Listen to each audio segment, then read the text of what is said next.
So, at the end of last session, our intrepid group of Academy students had just successfully passed through a simulation of a 3-ship v3 ship combat in the Hollow Suites of Deep Space Nine, and had been rewarded with a period of shore leave. That shore leave has come to a pleasant end, and the team are now being sent back towards the secured academy on the far side of the wormhole. Temporarily, Cadet Soth Sharan will not be joining the team. He has been sent away to attend a conference on large fleet action theory on Earth. Now, an extra person, I believe, a few more people have been gathered together in order to head back to the academy. You are all on one of a routine supply ship, effectively, a little upgunned, but not massively, that is heading towards the academy grounds to resupply it and bring in extra materials. There are a few training instructors and other academy staff with you on the vessel, effectively serving as passengers.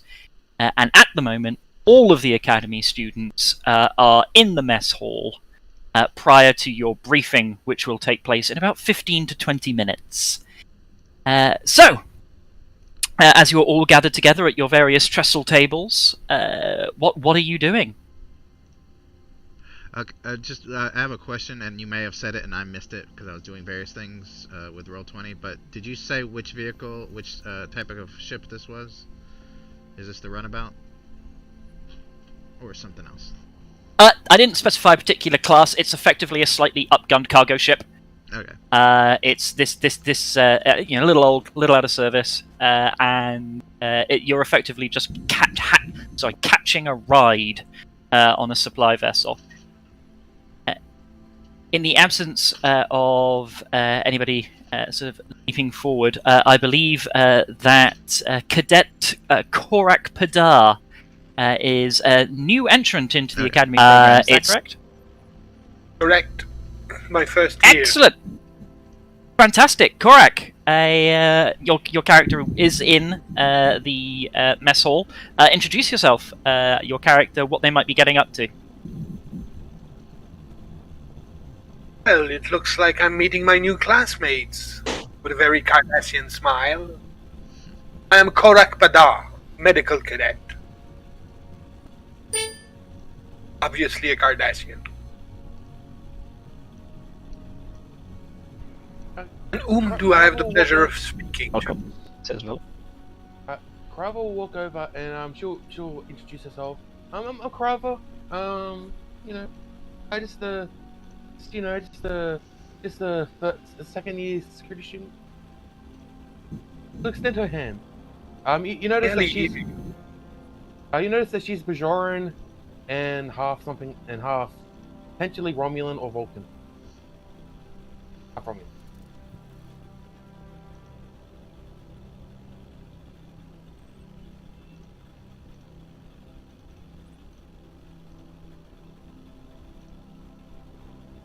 I believe Velik said something. Oh, I sit Velik down. looks at you and says welcome. I barely...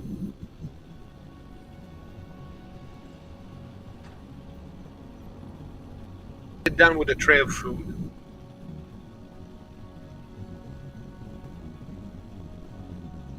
And facilities.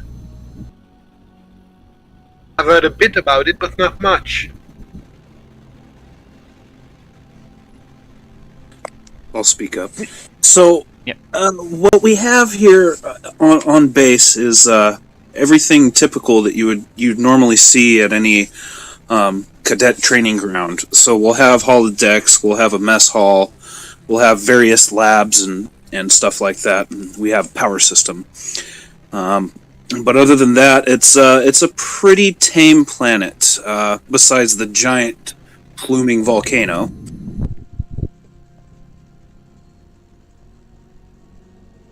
A warm place, then. I should feel right at home. I always found Deep Space Nine to be a trifle cold for my taste. Well, welcome aboard. I hope our planet doesn't isn't too hostile.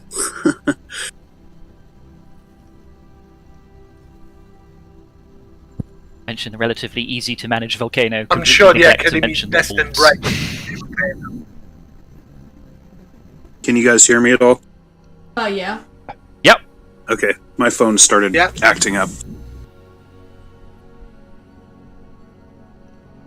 Any other cadet get involved in this breakfast conversation? You're forgetting about the wolves that like going attacking people as well. Oh no, not forgetting, just not saying anything yet.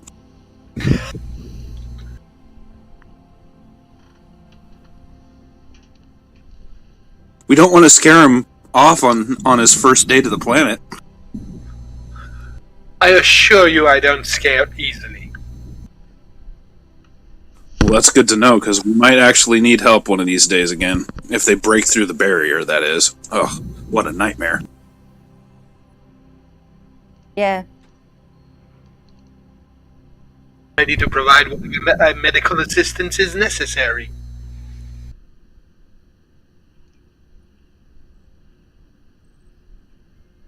Okay. Unless there's any... Meet our mascots. Oh, okay, yes. 2 mascots.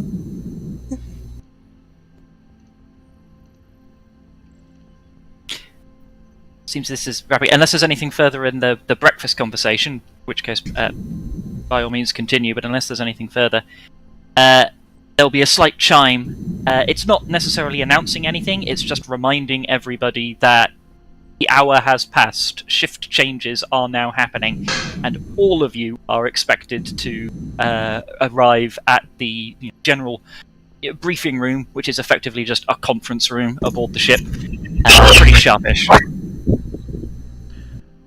Hey, Elaine, I don't know if you're using a phone or a computer, but there's a lot of feedback coming from your side. Could you switch to push to talk, or just mute it when you're not talking? I'll simply switch to my earphones. I had it on speakerphone, the speakers. A second. Yeah, thank you. I appreciate that. So, if everybody does indeed file to the briefing room, as indicated,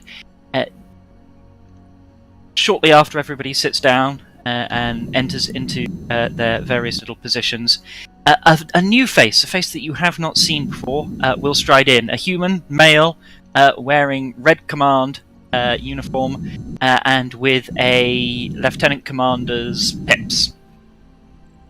And this gentleman will simply stand up and say, "Good morning, cadets." He looks at a watch that isn't quite there. "Very good, you all here, and seemingly on time. Well, I am Lieutenant Commander Fowler. I am here to instruct you and run you through a very brief training exercise that you will all be going through. Now, how many of you around here have looked out of the rear porthole recently? You all know that this is a trick question. There is no rear porthole. Instead, even though there is no rear porthole, you'll see that Cadet Hines does raise his hand tentatively and looking around to see if anybody else raises their hand. That's interesting, Cadet. Oh, carry on. He raises his hand. That DJ raises his hand. Alright, Fowler has a slight eyebrow raised at this. He starts with Hines. And says, "That's interesting, Cadet. What did you see? And explain to me how you saw it." Now Hines is very scared. He kind of rubs his hands together. He's and by the way, for those of you who don't know, he's a human male, and he's kind of a lanky, tall guy with dark hair. Probably the most stereotypical version of a nerd that you can think of. But he just kind of looks around and he's just like rubbing his hands together and saying, "Oh, Well, I mean, I just glanced out the back of the portal, sir. I didn't see anything but space. I mean, it's possible I looked out the starboard port out by mistake. Actually, sir. Sorry, sir. I might have misspoken. Okay, and he kind of gives you that sort of wait one moment, slightly raised finger right there, and then he turns to Dwayne and says, "And Cadet, what did you see when you looked out of the rear porthole?" See, I was born on a spaceship. There's no rear porthole. It's not my question. The question was, did you? And you appear to raise your hand. Nonetheless, and he turns to Hines. Your fellow colleague here is correct. There is no rear porthole. And he leans in and says, I will determine over the course of our remainder investigation of our time together aboard this ship whether you simply made a mistake or whether you lied. And that sort of hangs in the air. Yeah, a look of terror just appears on his face as he's just realized what he's done, and he's just like, oh god, oh god. Inside, he's like, oh god. Then fella sort of straightens up, and every now and again throughout his chat, his eyes will always drift towards Hines. Like, he looks at the entire room, and then Hines. Entire room, Hines.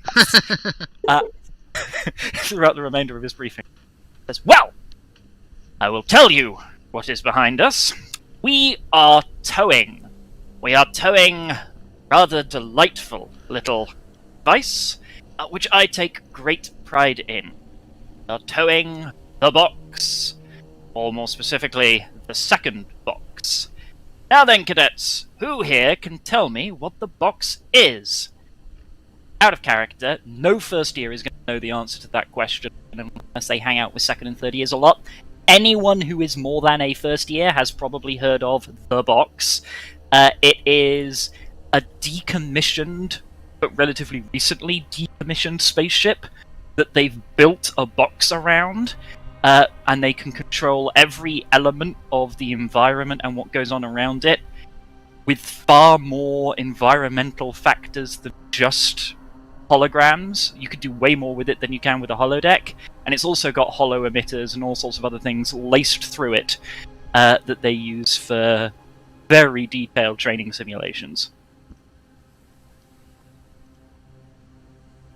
Yeah, and even though Hines is a second-year cadet, he still has not heard of it, because anytime anyone ever mentioned the box, he probably was thinking they were talking about like their lunchbox or something. That's... But Venus probably knows, but he's just not going to, he's just gonna let everyone else guess. See how they respond. I think Velik is the only other senior year student here, and if... does Velik remain quiet? Oh, yes. Okay. Crop is here too. And He won't say anything. Thank you. In that case, the Lieutenant Commander will say, very well, and he'll explain more or less what I've just explained, which is that it is the single most comprehensive training tool in our possession.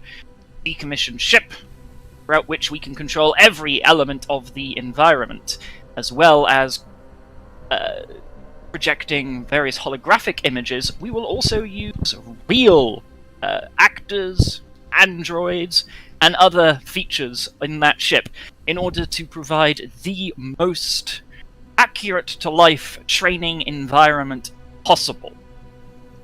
You, whilst we are towing it, will all be transported to the box, where you will have a simulated exercise. I will talk you through your mission in just a few moments, but I will first run through a few key safety points. Number 1, be aware that any environmental feature can be replicated inside the box. Do not assume that hazards you see are holographic. This can include, as you will face in reality, sudden changes in gravity and hard vacuum. You will all, of course, be issued with your appropriate emergency personal shields. However, usage of those in order to survive something that would otherwise kill you will be counted as a death. Do not rely upon them to face hard vacuum, instead use other solutions if you wish to pass the exercise. Also, as you leave this room, you will all be equipped with vitals monitors that supplement your communication badges and broadcast your life signs to appropriate monitoring stations throughout the box. Do not remove them. They may be vital to save your life in the event of an accident. Thirdly, will all have the ability to tap your communicator at any time and recite the following phrase. Fortuna Digit. This can be picked up on any frequency that it is capable of reaching and will result in an emergency transport of your current position to medical. Be treated as dead for the purposes of the exercise, but it is your ultimate safety provision should all else fail. Is this understood? Yes, sir. Very good. Yes, sir. Now I will turn to your mission briefing. You are all crew of the USS Phoenix. She is a relatively old vessel, but nonetheless entirely still spaceworthy and in service. You will be assuming various key positions throughout the craft, including as command staff. You have been given a task to fly from our current location, and he brings up a star map and sort of gestures at a point, from our current location to Starbase 217. You are carrying a Klingon prisoner. This particular Klingon has been described as extremely dangerous. There are security entries on this Klingon that are so highly classified you, despite transporting this woman, do not know the full depth of them. Only know that she is extraordinarily deadly. You have been told that she must be brought to this star base alive and well. She is part of a vital prisoner exchange program in order to facilitate other forms of diplomatic relationships between ourselves and the Klingons. If, for whatever reason, this prisoner should not be delivered, the consequences to our relationships may be disastrous. Said, your mission is to ensure their safe arrival at the starbase. Anyone have any questions about either the safety procedures or the mission? Can we keep her sedated the whole time? It is within your power to do so, however, that may have medical consequences that you will have to negotiate.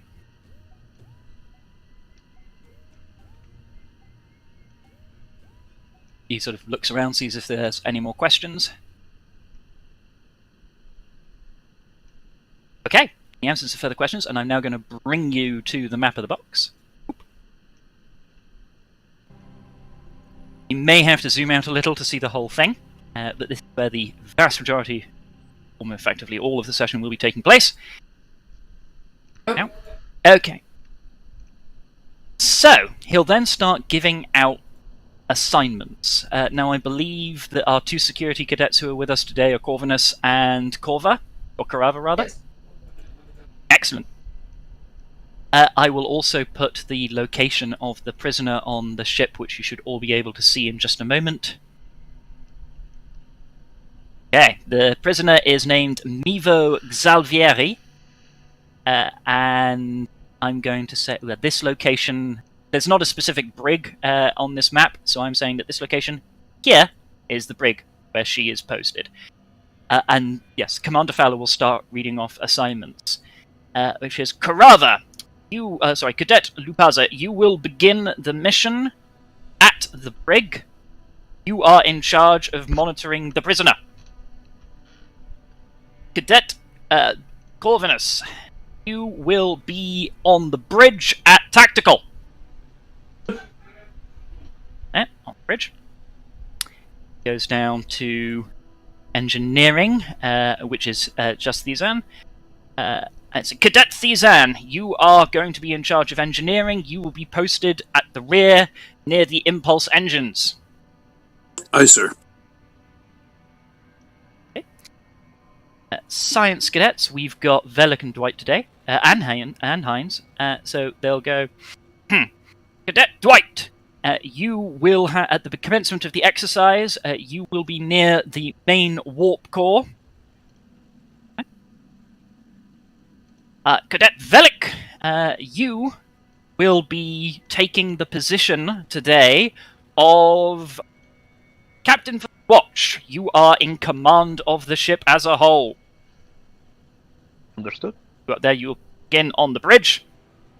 And Cadet Hines, you will also be on the bridge at sensors. Yes, sir. Medical cadets. Cadet Padar will be stationed at the medical bay.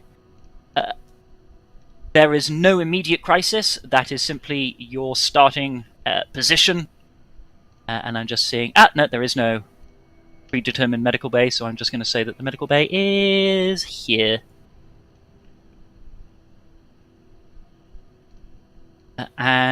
We have... I see our comm player has left. Okay, excellent. In that case, I'll take that up. Very well. Do any of you have any questions about your assignments? Excellent. I do, sir. Yeah, Please, I continue. have a question as well. How dangerous is it? Am I supposed to be worried that I'm only in engineering when I could be doing a multitude of things? He sort of looks slightly confused by your question. And when you say, do you mean the danger of the simulation or the danger of the fake mission? Well, the danger of the mission. Well, the area of space that you are moving through is currently all within Federation territory, and it is not anticipated that anyone plans to attack the ship. That is, however, only according to the intelligence that you have within the limits of the simulation. I will not tell you what the simulation may be limited to beyond your knowledge that you would have were you officers really in this position. I see. Thank you, sir. And then I think it was Karava. So my job's to guard the prisoner. You are in charge of prisoner security. How you choose to do that is your choice. Should part of my job be attempting to ascertain any information she might have? He smiles a little at that and says, well, you certainly have a great deal of confidence in your abilities, but if you feel that you can obtain information from this woman, by all means do so. However, security clearance that you have does not give you much background on what she was doing, what she is, or why she was detained, and you can assume that the best interrogators in the Federation have at least attempted to interrogate her before now. But you are by all means welcome to try anything further, and you have no indication on whether previous efforts were successful. Commander, are we to assume that our positions are equal to our ranks, or are we still cadets within the simulation? Good question. You should assume that your positions are equal to your ranks. You will have greater authority in this simulation than you do in real life. This is partly to test your readiness for those positions of authority. Understood, sir.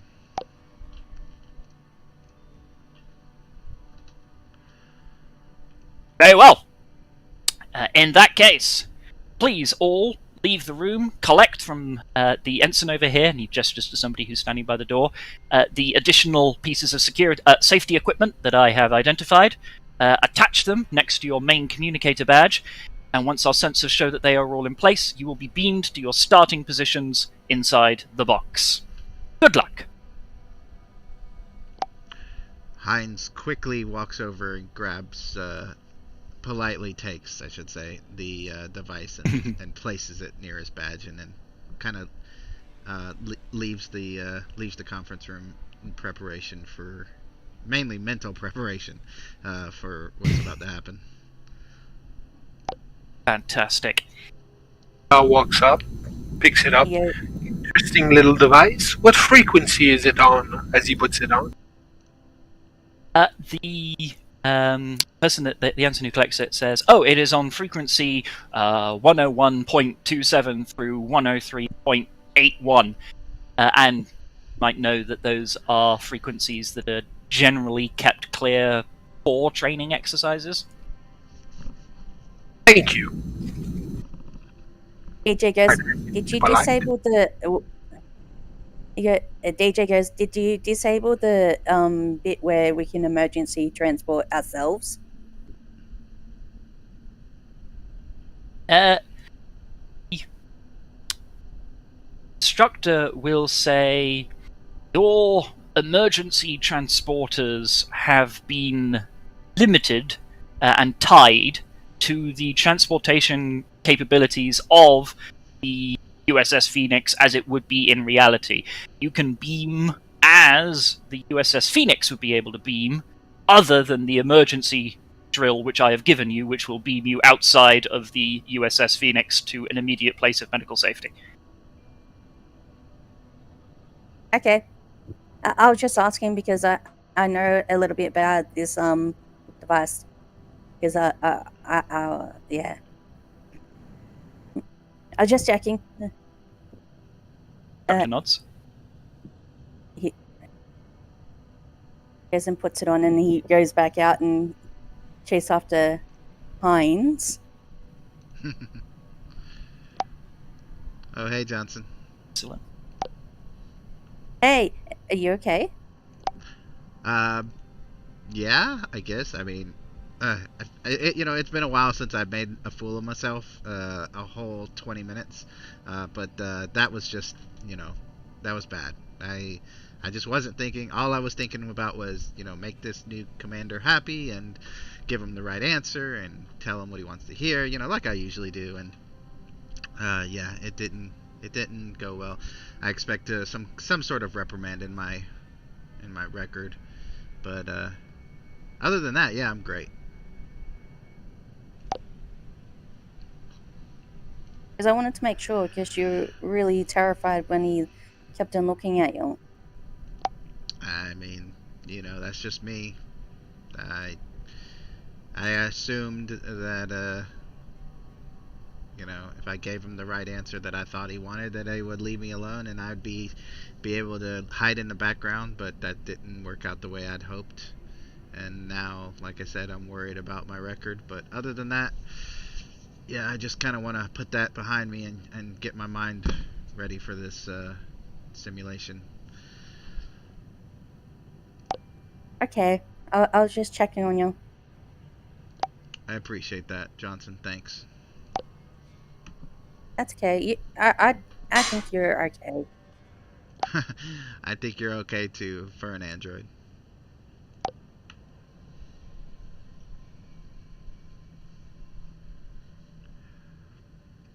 All right.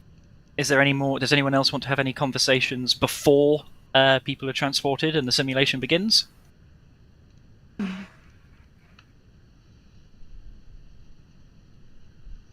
Okay.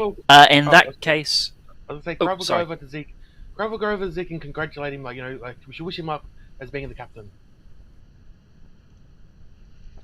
Excuse me, what? Velik nods.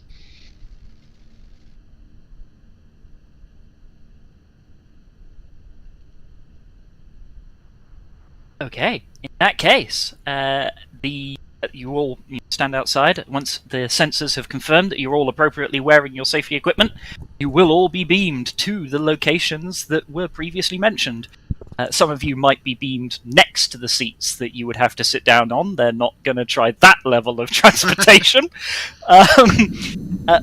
You're given a few moments to all take your posts, and an announcement will be given across the entire ship. And it's the Lieutenant Commander's Fowler's voice again. It says, "Excellent! We have confirmed that you have all beamed to the appropriate locations. The simulation will begin when you hear 2 short tones. The simulation will end when either I announce it over this voice channel, or you hear 3 long tones. In the event that you hear 2 long tones and 2 short tones, that signals an emergency end to the simulation. Good luck. Simulation will begin now. And then you hear the tones indicating the beginning of the simulation. Those of you who are near consoles, they were previously dormant, they all come to life. And everything aboard this ship appears to be exactly as you would expect it to be for a real ship of its class. I sit down. Oh, please continue. Sit down at the medical console and type in the frequency for the life sign monitors of everyone. I can follow their health while I'm in sickbay. That's interesting. So yeah, you type that in, and for a while, that, well, you know, it seems to work. Everybody's life signs monitors are there. You don't know whether or not that's been noticed, but if it has been noticed, certainly nobody's doing anything about it. And that, yeah, everybody's fine, everybody's healthy, everybody's in the right position. But he said it was forbidden. Yeah, well, indeed. You are immediately exploiting a hole in the instructions. Congratulations. Okay, we'll start. We'll move to Cadet Karava. I was going to say, Karava, she'll instruct the other security personnel who are guarding the prisoner to refer to her as ensign in the prisoner's presence, and she'll also wear the badges of an ensign in the prisoner's presence. Okay. It won't take you long to find the prisoner. You are confronted with a rather statuesque looking Klingon woman who is plainly dressed and is just sitting down, cross-legged, in the middle of her containment field in the brig. Karava will just sort of she'll give off the airs of meek, like just sort of being kind of a little bit meek, just a little bit like just kind of looking at her, but like kind of not like trying to look intimidated, but not trying to not look intimidated. Okay.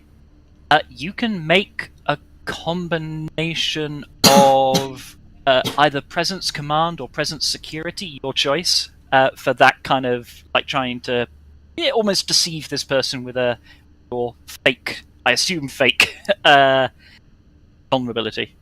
It's going to be difficulty. It's going to be opposed. You don't know the difficulty.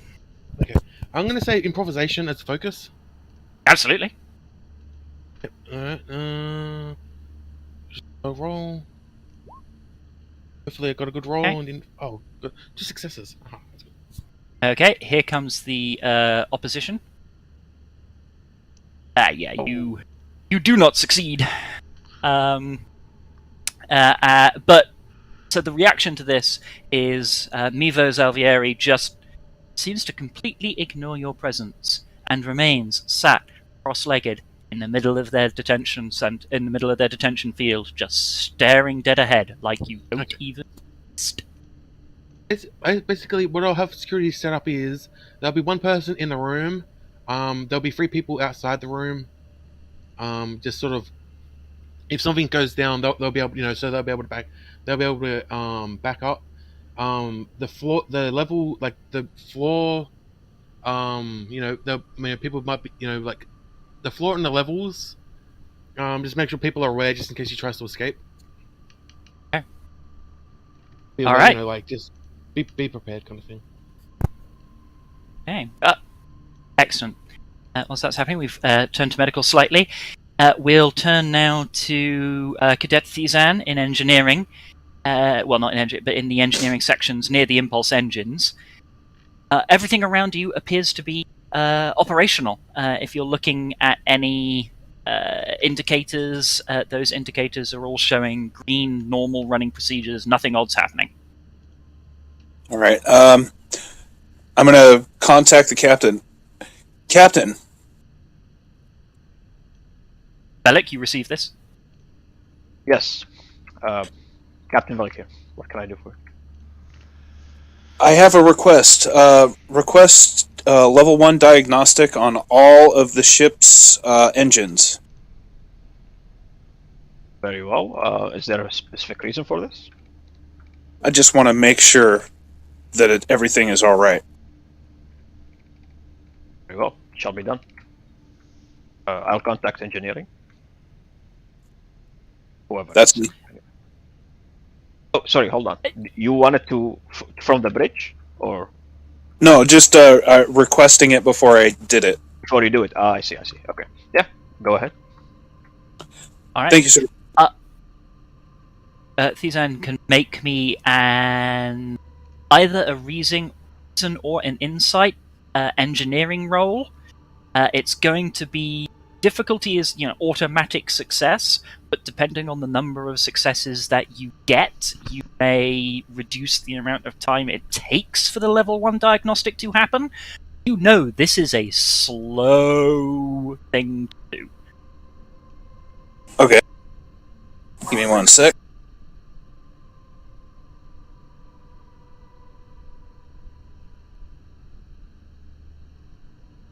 I got a critical success and a 7. Okay. And so I'm going to assume that's 3 successes. With 3 successes, you are aware that you are able to get the usually 20-hour process significantly down to about 10 to 12 hours. Awesome. Excellent. That's running. We come briefly to Dwayne near the warp core. Whilst all of this is happening, you notice that a few indicators and so forth are pinging up around the warp core's monitors because this level 1 diagnostic occasionally has to shut down some systems, boot up others, put some things into maintenance mode, etc. It's all automated, but you are aware this is happening.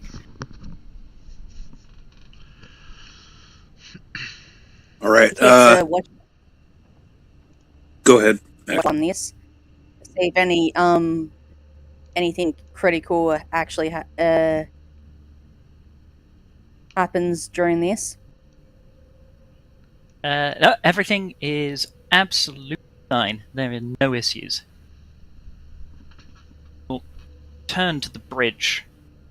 So, people on the bridge, Hines, Corvinus, and Velik, you are on course. The ship is already in motion, and you are about, I don't know, one third of the way there, 2/3 of your journey left to go. Estimated journey time is going to be about a day and a half. And did you say where we were headed? Yes, Starbase 217. 217. The starbase has been put into your star maps, not necessarily in a place it is in reality. It has been created for the purposes of this exercise. You're effectively flying to a fictional starbase. But it's been programmed into your computers as though it exists. Okay. I'm just going to run some basic scans of the system, not the system, the sector we're in, just to see if scans ping anything. Excellent. Please make me a reason science roll with any applicable foci. And I'm going to say no matter what, you're going to get something, but if you pass a difficulty 4, you may get some extra things.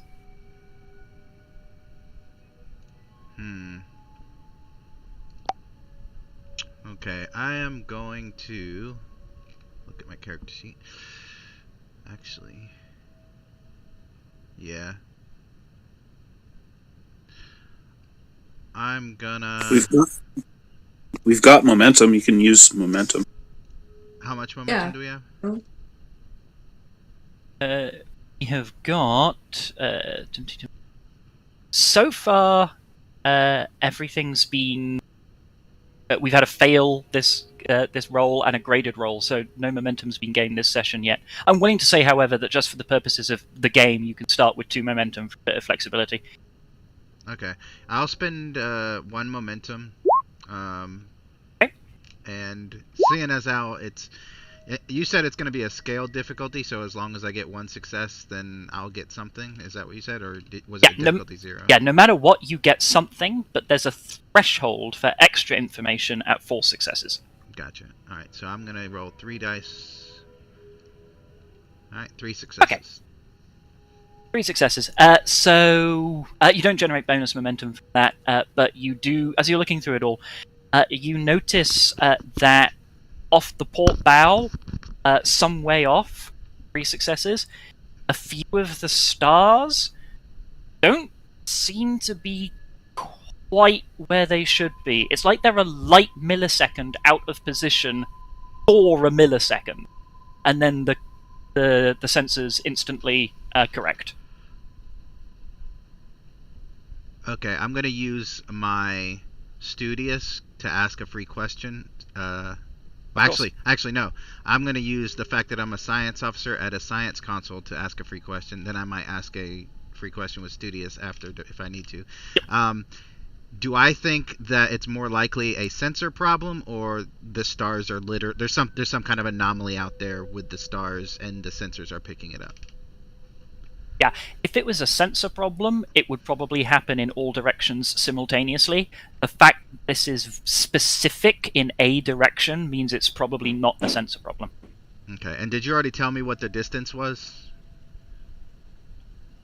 No, because what you're it's not a black hole. You know how to see those, Yeah. but you can you can tell that a black hole has passed because it just goes over a star. So you don't really sense the black hole. You just sense something behind it isn't visible. It's like that kind of effect. Right. Okay. But it's pretty distant from us, like in a light year kind of measurement. Like it's not like we're not passing by a solar system right now. You're not passing by a solar system right now. Okay. The stars that have seemed to shift are light years away. Gotcha. But you have no idea where anything might be between you and those stars. Okay, so for Studious, I guess I'm going to ask... Now, I think, if I remember correctly, you mentioned this was happening to multiple stars, correct? Yes, but all in roughly the same direction, like a cluster of stars. That's good. So I want to ask the question, is it coming closer based on the stars that are quote-unquote fluctuating or moving away? Mm-hmm. It's very difficult to tell due to the fact that it appeared to only exist for a fraction of a second. However, are about 60% sure, but it's only a 60% that whatever is causing this is closing. Gotcha. Just to be safe, I think I'll over my shoulder, I'll say, Captain Velik, I've got a sensor glitch. I don't want to call it a glitch. It's definitely not a glitch, but it's something weird going. Weird's not a scientific term. What am I doing? Captain Velik, we have a anomaly. Anomaly? Yeah, thank you, Cadet Corvinus. We got an anomaly out there, Captain Velik. God, I suck at talking. Relax, Cadet Hines. That's okay. Very well then. Anomaly. What do you suggest we do? Well, go scan it. Go after it. Considering the distance, I say we stay on course and just continue monitoring it for now, sir. And what do you think, Cadet Corvinus?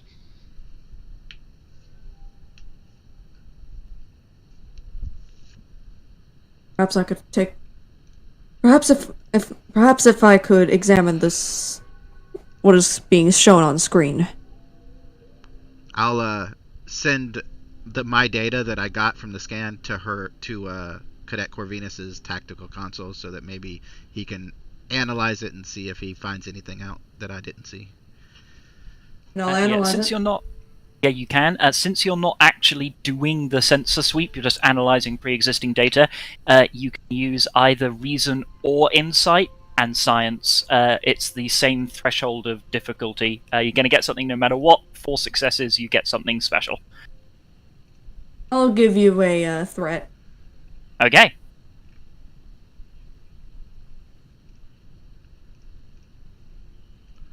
Okay, you come to, unless you do anything to do any rerolls, you come to much the same conclusion, that something is between your current position and those stars, it has caused the position of the stars to seem out of place by about a light millisecond or about a millisecond, and then everything was normal again. You are about 60%, maybe, that whatever this thing is, it's getting closer. It is definitely getting closer. So you recommend we stay away from it, at least for a distance? Potential evasive maneuvers could be helpful. Well, keep monitoring then, and stay as close to it as you can, but not close enough for it to be a problem for us. All right. Since you're already on this, Heinz can give me another reason science difficulty 2. Okay. Let's see. Reason science difficulty 2. All right. And do we still have that momentum or no? Yeah, we have one left. Right? You've got 1 momentum. Yep. Okay. I'm gonna spin that and hopefully get us some more momentum back. Oh wow! Oh, no! That's amazing. I'll be honest. That is amazing. Ouch. 2 20s. God, So not only did I That just is- get that is rid of not all great. your momentum, my console explodes. Yeah. If this were D&D, that would have been fantastic, but no. So, okay, all right, and also you don't succeed at the task either. You don't get 2 successes and a complication. You fail and get a complication. The result of this is you see absolutely nothing out of the ordinary on sensors. It's as though whatever you previously saw has just gone away, or maybe it never existed at all. Captain, considering everything, especially, me, I might have misjudged things a bit. Maybe the sensors didn't pick anything. I mean, I'm just getting a headache staring at this screen, sir. I don't think it was probably nothing. We should just continue on like we didn't see anything, sir. That's interesting, Cadet, since you just gave us a whole detailed description of what you saw, but very well. I mean, my eyes were tearing I'd say... up. It could have been that. And what about Corvinus then? How would you explain him, what he saw? Well, I mean, he's a security cadet. He's kind of programmed to look for hazards, Yes. where there is none sometimes. That is illogical, Cadet, but I will take your advice under. For now, let's keep going, and as I ordered the same thing, just keep your distance and monitor the thing as much as we can. Excellent. So, for about a minute, everything is proceeding perfectly fine. All ship systems are operating exactly as they should. It's a normal day, and boom! The ship rocks to the side hard. You are aware, all of you, of the sense of gravity warping. All stagger to the right-hand side of the vessel. Most of you will probably knock into some kind of wall or so forth as you go. Automatically, red alert sirens start playing throughout the ship. There's definitely something there, Lightings. sir. Lighting sporadically fails across the vessel. LCAR displays and other systems that are powered start just going foot out as power is seemingly being lost throughout the ship in stage by stage. We will turn immediately to Cadet Thiessen. Cadet Thiessen, please make me a fitness and either con or security roll for how well you deal with getting knocked about. It's difficulty 2. All right, let me look at my character sheet.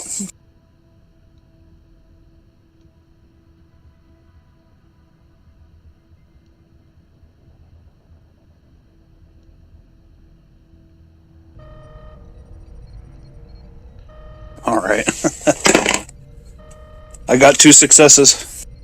2 successes. Okay, you're fine. Maybe slightly bruised, but certainly nothing that's actually going to cause any mechanical damage to you.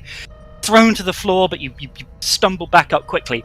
Look around you. The room that you were in is completely dark. You have lost power. You are aware for a moment of the smell of smoke from somewhere. What do you do? So, like, where exactly am I? Am I close to, like, where they hold, like, emergency fittings, like, where they have, like, little flashlights or torches or something like that?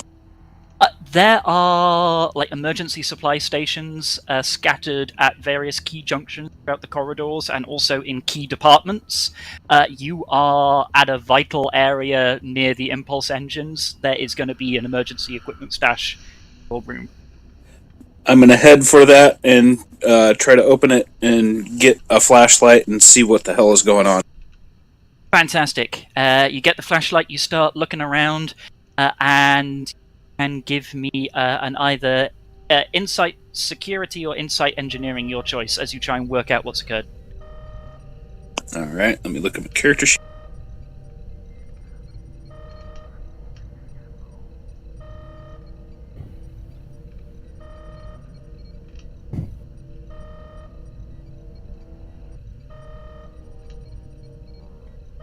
I got a critical success and a failure. Okay, alright. You look around, and you are able to realize there's a sort of an emergency hatch, like a Jeffrey's tube, that would go up to the actual impulse engines that are above your head. There is smoke, or a smoke-like substance, starting to seep around the corners of that hatch, which appears to have been slightly skewed, and it is starting to pour into the room.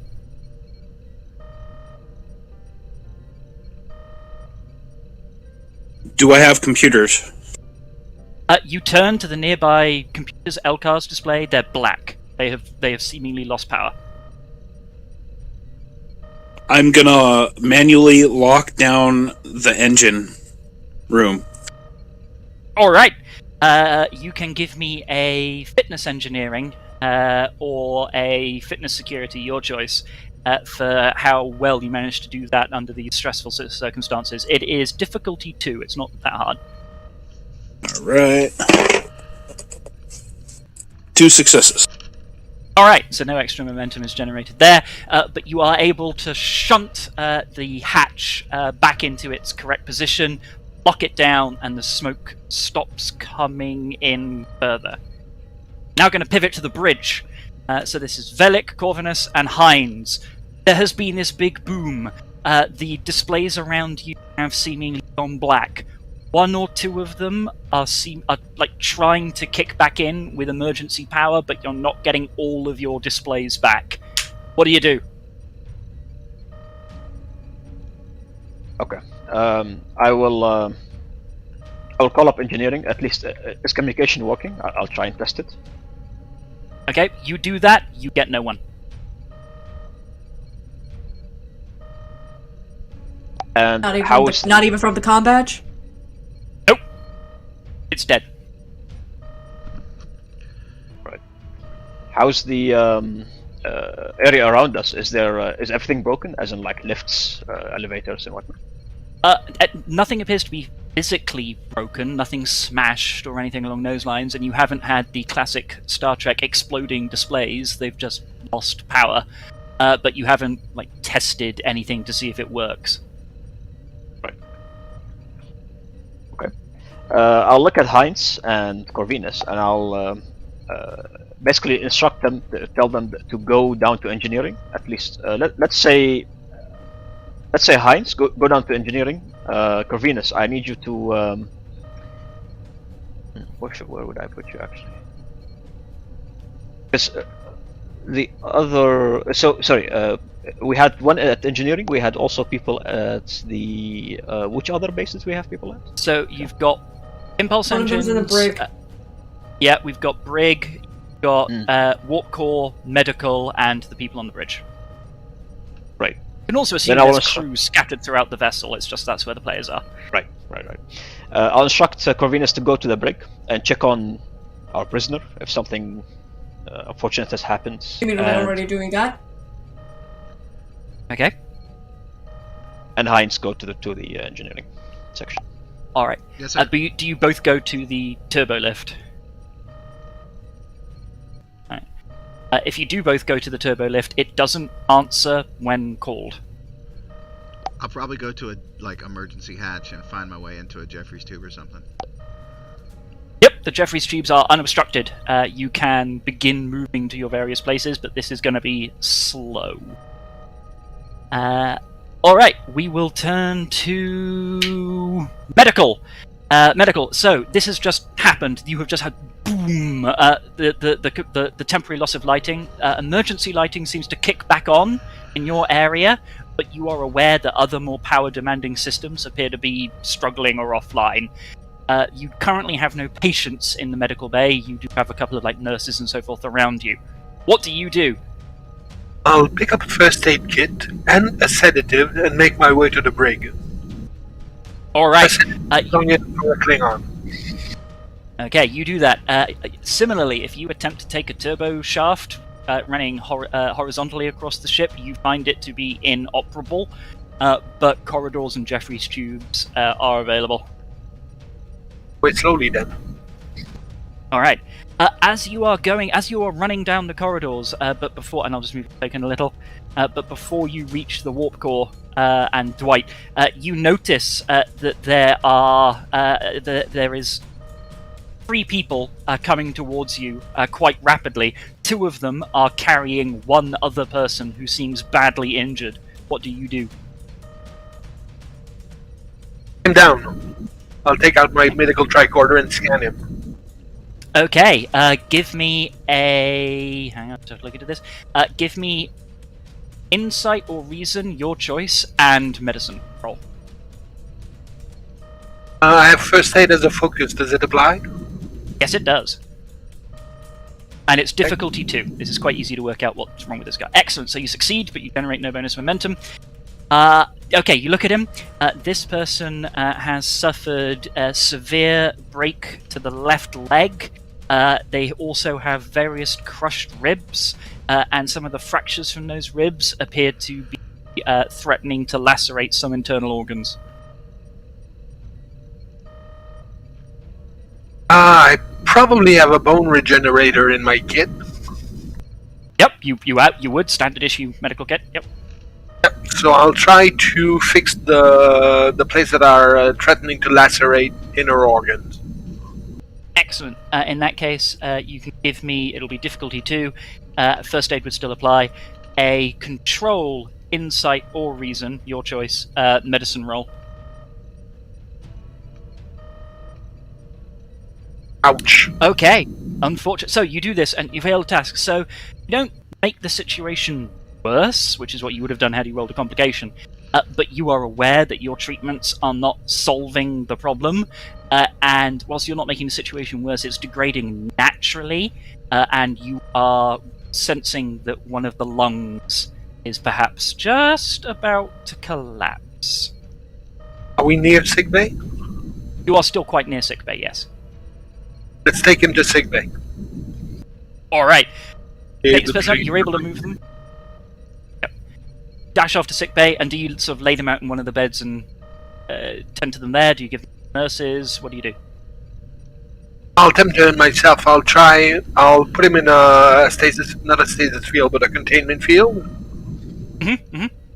And try again. Absolutely. With the extra pieces of equipment that you've got, weirdly, the ship cannot help you. The ship is that badly damaged, but I will give you reduce the difficulty and take it from 2 to 1, but otherwise it's the same roll.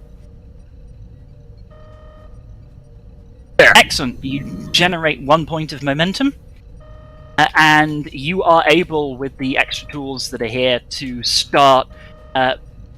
1, you prevent the lung collapse, and 2, you start fusing the bones back together. This person's going to be up for a relatively long recovery. You are confident that you've been able to take this person out of the immediate crisis and save their life. We now turn to Cadet Karava in the brig. So, you've been sitting there. Boom! The entire ship has rocked, shaken, rattled, rolled. You staggered around. Please give me a fitness security roll. Difficulty 4 and also 2. It's graded threshold. So it's difficulty 2 to evade damage, difficulty 4 for something else. Also, if there's any, I also have the ability Wary. Okay. Does that reduce the difficulty? Oh no, it's basically when you're danger comes into any quarters, and when you're caught off guard, when you're caught off guard, when you attempt to notice a task or detect an enemy or hazard, you may reroll 1d20. Okay, that applies. You can reroll 1d20 in this scenario. I'm gonna buy 1 momentum. How many momentum do we have? You have 1. I'll buy 1 momentum and 1 threat. Okay. And I do have to focus athletics. Yep, that will apply. Okay. You've got a reroll. There'll be a complication. Excellent. That difficulty 4 was very good. So as you knock around, you avoid taking any physical mechanical damage from the sudden impact. You are aware that as this happens, the force field for the brig appears to go out. It should immediately come back on with the reserve backups, and indeed it does. It comes back on, boop, and then immediately goes off again. That should not have happened. The emergency backup should not have failed like that, even in this kind of catastrophic damage. You don't have time to think about... Sorry, Karava. Sorry, I talked over you there. What did you just say? I'm gonna say, I'll immediately suspect foul play and get ready. Alright, well, you don't have time to get ready, but fortunately, that's what that 4th level of success was for. Like a spring, the Klingon is just whoomph out. And it's dashing across the dark room. In the chaos, they appear to be ignoring you. They're just going for the door. However, due to those 4 successes, you are able to position yourself to try and intercept the Klingon. As a result of which, you are able to do something to try and stop her. What do you do? I'm gonna knock it down, basically. All right, give me that daring security roll. It's basically unarmed combat, so it's opposed. Can I use a threat to gain 1 momentum? You absolutely can. I, however, am going to consume 2 threat. Okay. Threat. Yeah, I'm gonna consume 2 threat. She's a Klingon. All right, I'm gonna roll. Oh, okay. You're generating an extra point of threat. Okay. I will also spend that and roll another dice, which will take me up to 5. So here we go.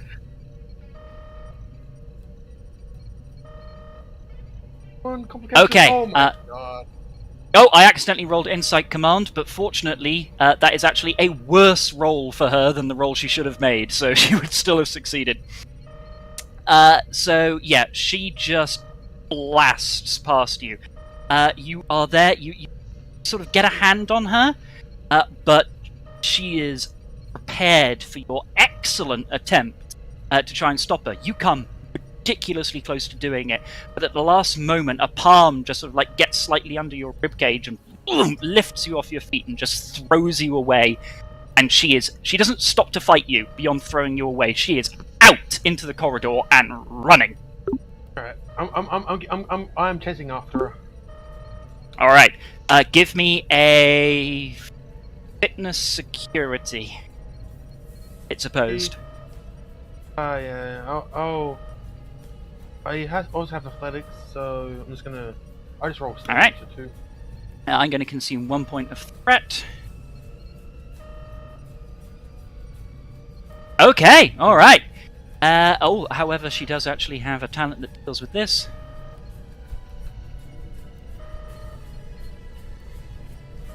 All right. So you're able to roughly keep pace with her. You're not able to catch her, but she's not really getting away. The way she's moving, though, it's like she knows the layout of this ship. She's not lost, she's not confused. She seems to know exactly what she's doing and exactly where she's going. I'm gonna chase up. Is there security the security personnel outside the bridge? There is, Are they, but they are unable to stop her. They I was gonna appear. ask, They try, and she carry on. I was gonna say, are they unconscious or are they like just can't stop her? So one or two of them are sort of dazed and confused by the sudden impact, but none of them are lying around unconscious. It's as though she's not trying to fight people; she's just trying to move. I'm assuming her objective is just to escape, so I'm gonna try and stop. All right, we turn to Dwight, or Dwayne rather, at the warp core. You have been aware of this sudden impact. The warp core in front of you, all of the displays appear to go dead. You can't get any diagnostic readings out of the warp core. However, you can look at it and see what's happening in terms of the light. You're aware that it should have a teen, regular blue throb. However, it doesn't go out, but it fades significantly and appears to only be giving a very thready pulse. I'll stop the red alert unless you all go insane. The red alert is still going, but I'm just aware of the sound. That's okay. Yeah, I've gotten used to it. Oh, it's moved. It wasn't Basically, Space yeah. Battle. I can't find it anymore. Oh, I see Sorry. it. Well, I was moving folders around and renaming them and everything to make it a little bit more organized for you. It's cool. I don't know if Wow. that Alright. helped. That's cool. Go ahead, Dwayne. Basically. Or Dwight. He goes down and oh, it's a steady pulse, right? It's thready, as in weak. Hey.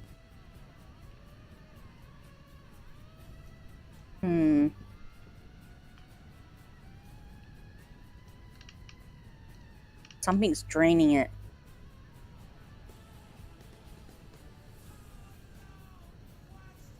But I can't see, can't tell because the machines are dead in the water.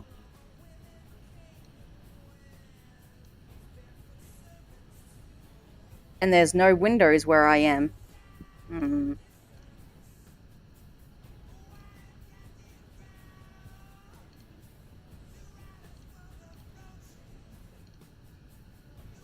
There must be a containment breach somewhere. Right. Possibly. Do you do anything to try and diagnose? Are you going to try and get in there and look? Are you going to try and restore power, or are you going to assume there's a containment here. breach and try and put in place some kind of emergency action? He's gonna try and climb in there to see if it is a containment breach. All right. Before you do that, give me an insight engineering roll. Or insight science, if you prefer. Either one of those will work. And it's difficulty 1.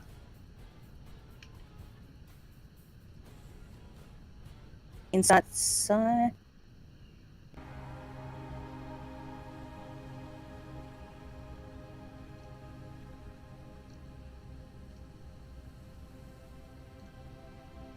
Okay, you succeed, but don't generate momentum.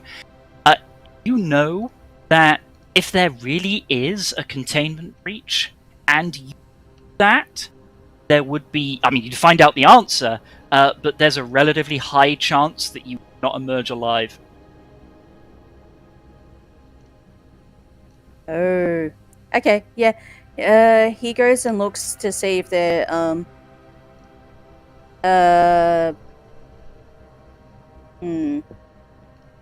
He tries to restore some power to the ship and figure out what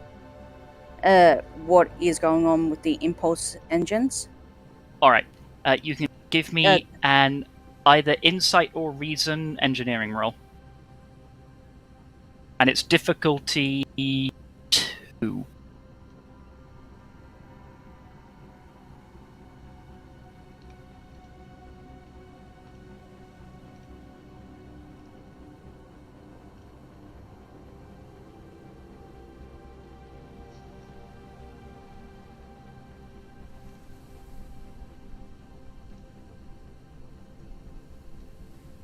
sorry, I see you did the insight engineering roll there.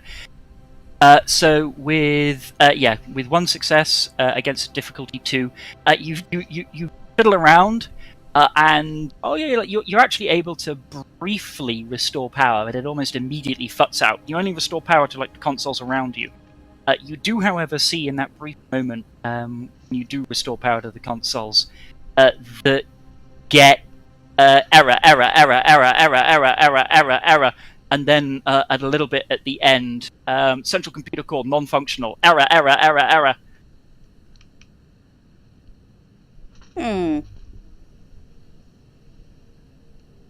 Is something eating at our warp core? Possibly. How are you going to find out the answer to this question? He walks up to the warp core, and does he feel any presence?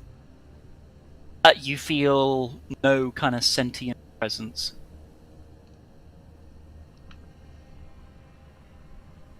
He's got the empath talent.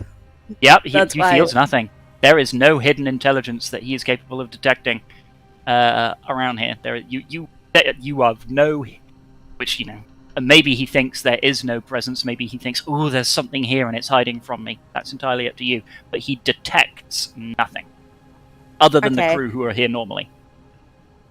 Yep. He goes and tries to restore power again, and he's gonna.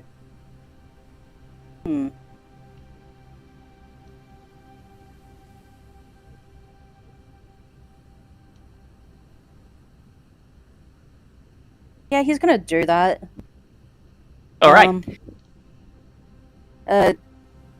And try to interface with it using his neuro interface.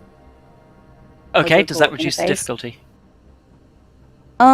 Basically, the character has the cybernetic device directly into the brain, allows the interface with the computers, and simply technical with the thoughts. It lets me gain a reroll for D20. Excellent. Then you can make you can make the insight engineering roll, but you have a free reroll, and it's still difficulty 2. Okay. Yep.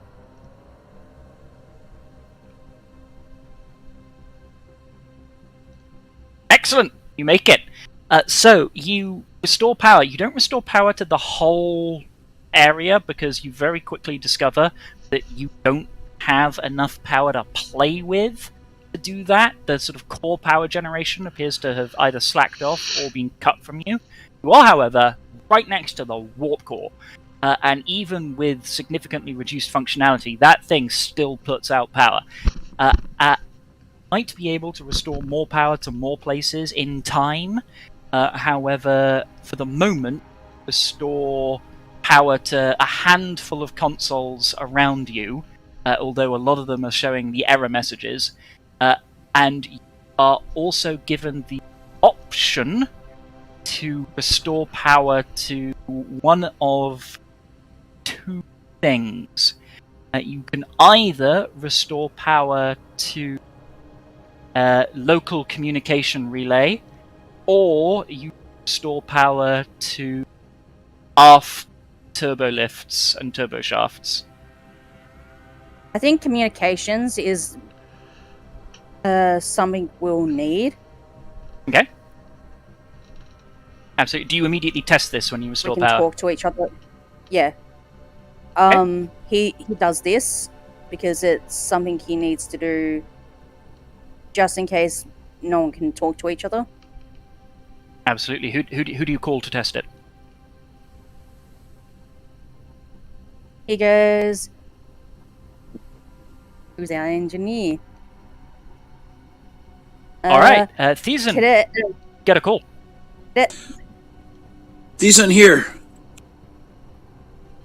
Hey, just testing something. I might need your help over in the warp core. Can't do. There is a fire down here, and unless you want it spreading into the entire ship, then I suggest we get some power down here as soon as possible. I'm going to try to find a backup battery pack, but until I can find a backup battery pack, I am left in the dark right now, besides my little torch. There's a slight problem. There's a lot of errors on the screen, and I might need your help to get the systems online. I see what you're getting at, but at the same time, there's a fire down here, so which is more important? The livelihood of the entire ship or a computer? And don't forget, y'all have entire engineering teams. Yeah, you can send people around. They won't be as effective as a player, but you can send people around. All right, I'll send over 2 of my guys. I'm looking for the battery right now to see if I can force it into one of the main power relay systems. Okay, all right. We'll come to we'll actually shift the camera onto Thetan in a moment, but in a few minutes. It won't be quick because they don't have the turbo shafts or local transporters. But in a few minutes, when the extra engineering teams arrive, you will have bonuses to rolls or adjustments to different. Yep, and then he'll call up the bridge to see. Call up Haynes and says, "Haynes, can you redirect to the warp core so I can The computer says there is no member named Haynes on the ship." Hines." This is Hines. Go ahead.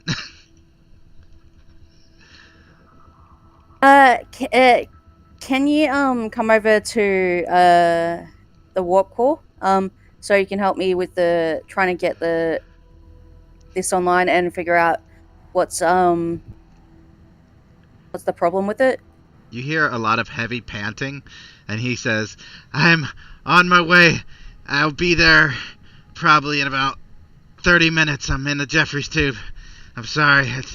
I'm so tired." All right. You can have a rest when you get down here.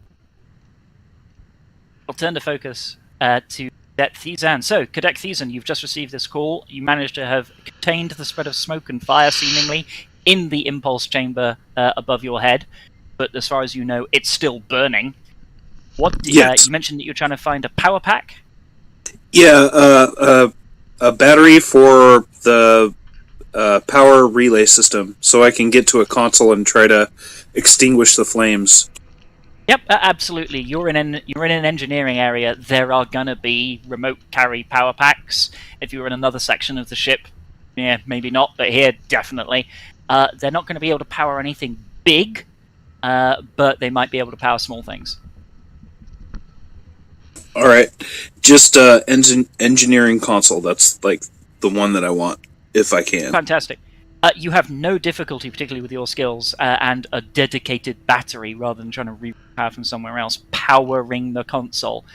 When it powers up, it's error, central computer core non-functional, error, reserve computer core, 20% functionality, most ship systems inoperable, error.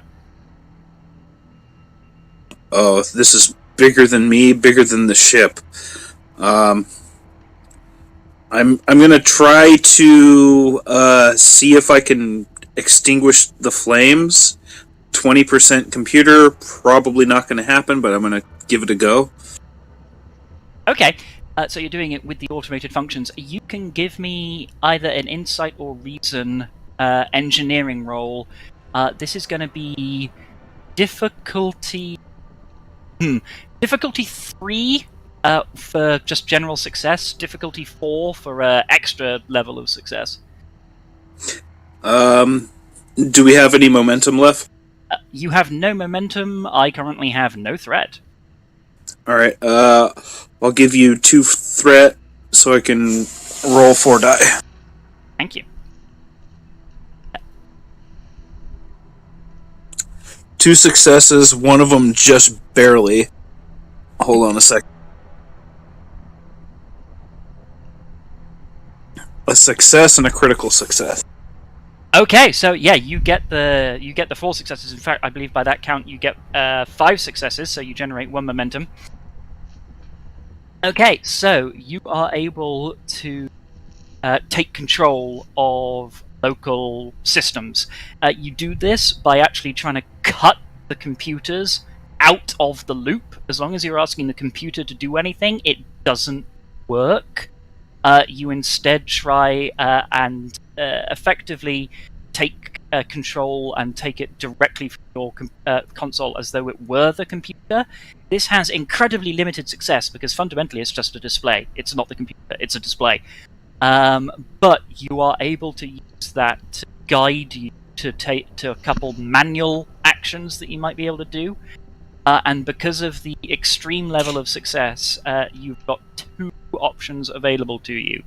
The first is to effectively open up impulse engine compartment to space and try and starve it of oxygen that way. But who knows what else may occur as you expose it to hard vacuum.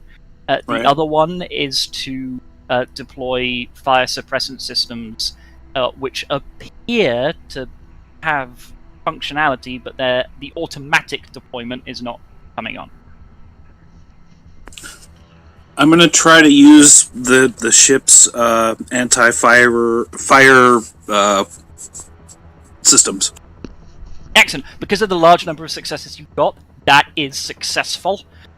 You do that. Now, you can't actually go into the room to see what's going on, but you see that the fire suppressant systems are deployed, that they run through their whole cycle, and then come out as cycle complete. I tap my badge and talk to Mac's character.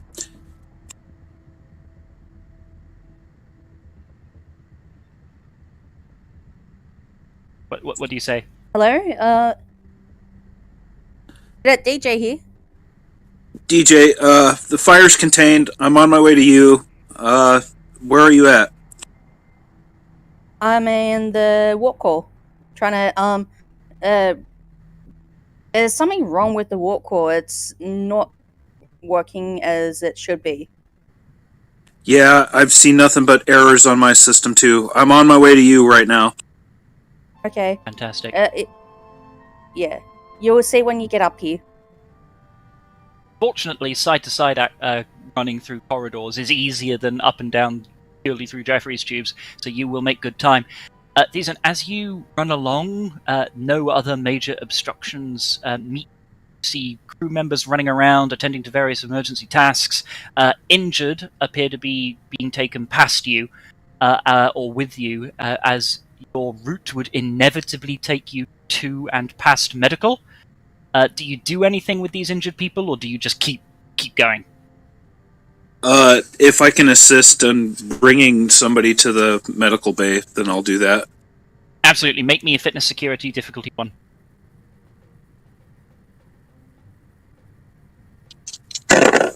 Right. Got 1 success and 1 failure. Okay, so that's a success, but you don't generate extra momentum. So you are able to sort of help pick up and carry one of these people to medical. This is somebody who might not otherwise have made it, and will arrive at medical just as our latest cadet has finished successfully stabilizing this person. More casualties just keep coming into medical as more and more people are brought here, and you can obviously see that you're not going to be able to properly treat everyone, but you might be able to sort of like triage and stabilize the most urgent ones, or to prioritize going and helping with the lockdown of the prisoner. But you are now both in the medical wing, both Thiessen and our latest recruit. Have triage as a focus. Fantastic. Yeah, you can make me an either insight or reason, your choice, medicine roll, difficulty 2 with triage as an applicable focus. I'll spend the momentum. Okay. All right. Okay. Unfortunately, as you're doing this, you're prioritizing this person. You're prioritizing that person. You're doing classic. Is it breathing, bleeding, breaks and burns, or is it breathing, burns, breaks and bleeds? Oh, ooh, ooh.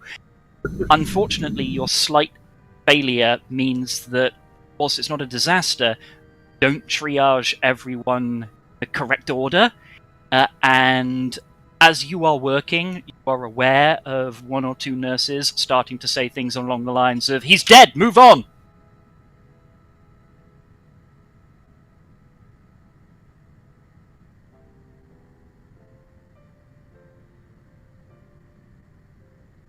With the difficulty of triage, okay, I was checking my talents.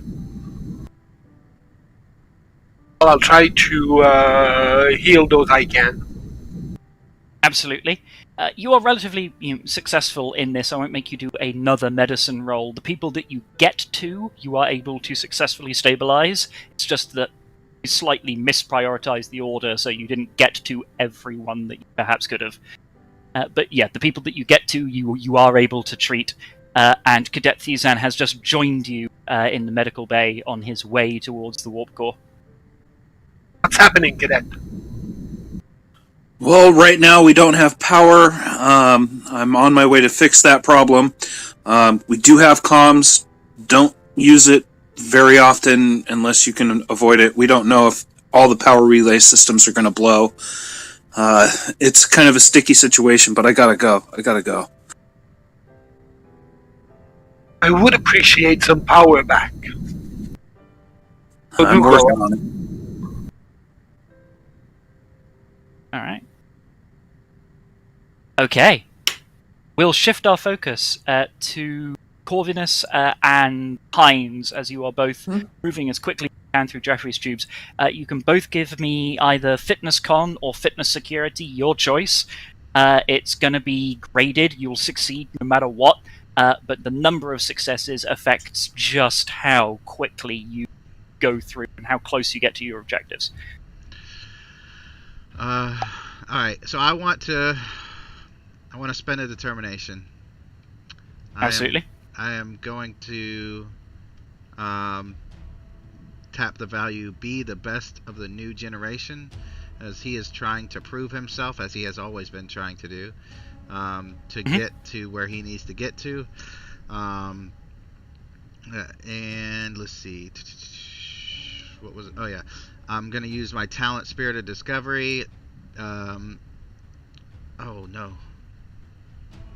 Okay, so I'm going to use my Spirit of Discovery to use that determination, but I'm not using it for 2 successes. I'm using it to put 3 momentum in the group pool. Okay. And the character succeeds at a task with I'm going to give you 1 threat to get another dice, and then I will basically, after I roll, I will roll a d6 to determine if I get add the point back. Yeah, it's the untapped potential one. I'm trying to read through it. The character sees bonus. Oh yeah, so I'll receive bonus momentum if I succeed. So hopefully I succeed. Excellent. Roll me dem bones. All right. Oh wow. That is hilarious. Jesus Christ. I Giving it literally for- Okay. But I still get to roll Right. the d6, I think. It just says You as long do as you indeed. spend the momentum. So let me see if I can fail at that too. He's not a physical boy. Okay, so I give you threat with that. Wonderful. How wonderful. So are you going to do anything to try and buy out of that complication? No, I'm not, because he falls like, you know those so you got the Jeffrey's tubes that are vertical and horizontal. Yep. And he's like crawling horizontally, and he doesn't even notice that the one below, the opening below him, is half open, and he just falls right through it. Fantastic. Take 2 physical damage as you go thwomp. And there's also an element of, you kind of know that where you've managed to right yourself is not the right place to be. So you slightly delayed yourself, and it's going to take longer than it might otherwise have taken. Where am I? Corvinus, however, doesn't get lost, doesn't get a huge number of successes. It was a sort of a difficulty 0, but graded, so I'll give you an extra momentum for that. and you were heading towards the brig. You're able to get like most of the way there. I'll just move your token, but you're not quite there. You like bolt past Hines, and you just go whoomph. Speaking of the brig, Karava, you are in hot pursuit down the corridors and the innards of this ship after the Klingon prisoner, who is just moving fast. What do you do? I'm gonna continue to chase after her, and as I'm running, do I notice the comms come back on? You would only notice if someone tried to call you or you tried to call someone. Okay. No one's tried to call me, so I'm just gonna be focusing on stopping this prisoner. I suspect some sort of foul play is involved, and so my primary goal is try and put her out of commission, and then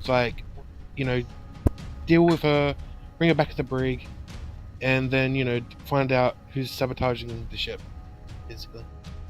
Okay, if you're trying to physically catch her, like tackle her to the ground, you can give me that either fitness security or fitness con. It will be opposed. I am going to be consuming, let me see, 2 points of threat to roll 2 additional dice. How much motivation do we have? You have 4 momentum. Okay, I'm gonna spend 2 to get 4. Okay. To get 2 dice. All right. Roll. Yep. Fitness security. Ooh, that's very good. Oh, damn. Come on. Yeah. Come on. Yeah, you catch up to her. So you get to a position as she's running. She maybe is slightly confused at a junction and pauses for a moment, and you're able to get there to the point where you can put a hand on her shoulder. And I'm gonna try and take it down. All right, give me that daring security. It is opposed. Alright, I'm gonna unleash my inner Romulan, my determination. Yes. She's not fucking around. This is her thing, and I'm also gonna spend 1 motivation and 1 threat to get 2 dice. Okay, so 2 dice and 2 automatic successes. I am going to consume. Just gave me 1 threat. I was down to 2. I'm going to consume 3 threat to roll 3 additional dice. All right. She's going in hard. She's using a violent Romulan martial arts. Absolutely. So you've got. Oh my god! Holy shit! Okay, so that's one. So you're at 3, Oh man. 5, 7 versus 1, 2, 4, 5, and she gets to reroll that one. Okay, no, you get her. So you were there. You go in to try and tackle her. She kind of slightly slips out of the restraint, but she's definitely been stopped up, and you boom get a blow in. This is. I've got mean right hook, and I've got martial artist Okay. as talent. All right. Do either of those do stuff like increase the damage of your unarmed attacks or ignore resistance? Your unarmed strike has the vicious damage of 1 vicious damage effect, and Right. Let me see. I'm just trying. If your character, oh no wait. The attack. Let me see. I'm just trying to read what both do. The attack is designed to inflict a massive harm. The cost to avoid an injury is increased by 1 per effect. Okay. Roll. All right. So roll your unarmed attack damage.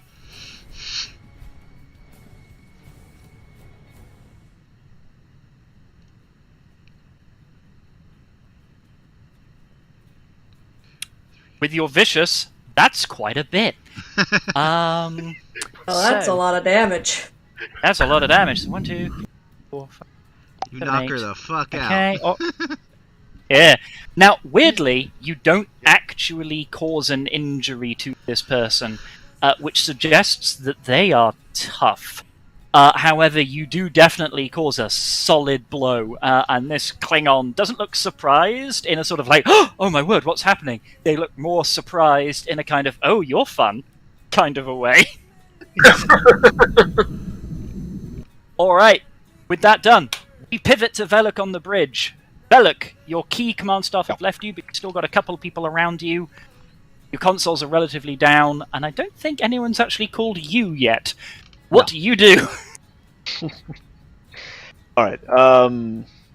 I'll try, or at least continue trying, getting some communication working. Maybe something from my seat or something from the computers, using the computers. As you do this, you very quickly work out that somebody has been able to restore comm badge security. It seems to be like piggybacking off of local relays, but yeah, you've got comm badge communications back. All right. This is Captain Velik. To whom am I speaking? Anyone? Are you just doing that as a broadband to everyone? Yes, pretty much everyone on the net who can answer. Yep. Every single member of the team hears this call. Yeah, DJ. Heinz Hey, can't DJ. answer because his head is injured. Dog Can't here. answer 'cause he's in a fight. All right, people. Do we have any status reports? Anything happening? Anything going on? Yeah. Yeah, the warp core is acting weird and there's a lot of errors. Yeah. I'm working on it, but it's slowly gonna be a while. Right. Anything else? Can't treat those guys. Injures to treat.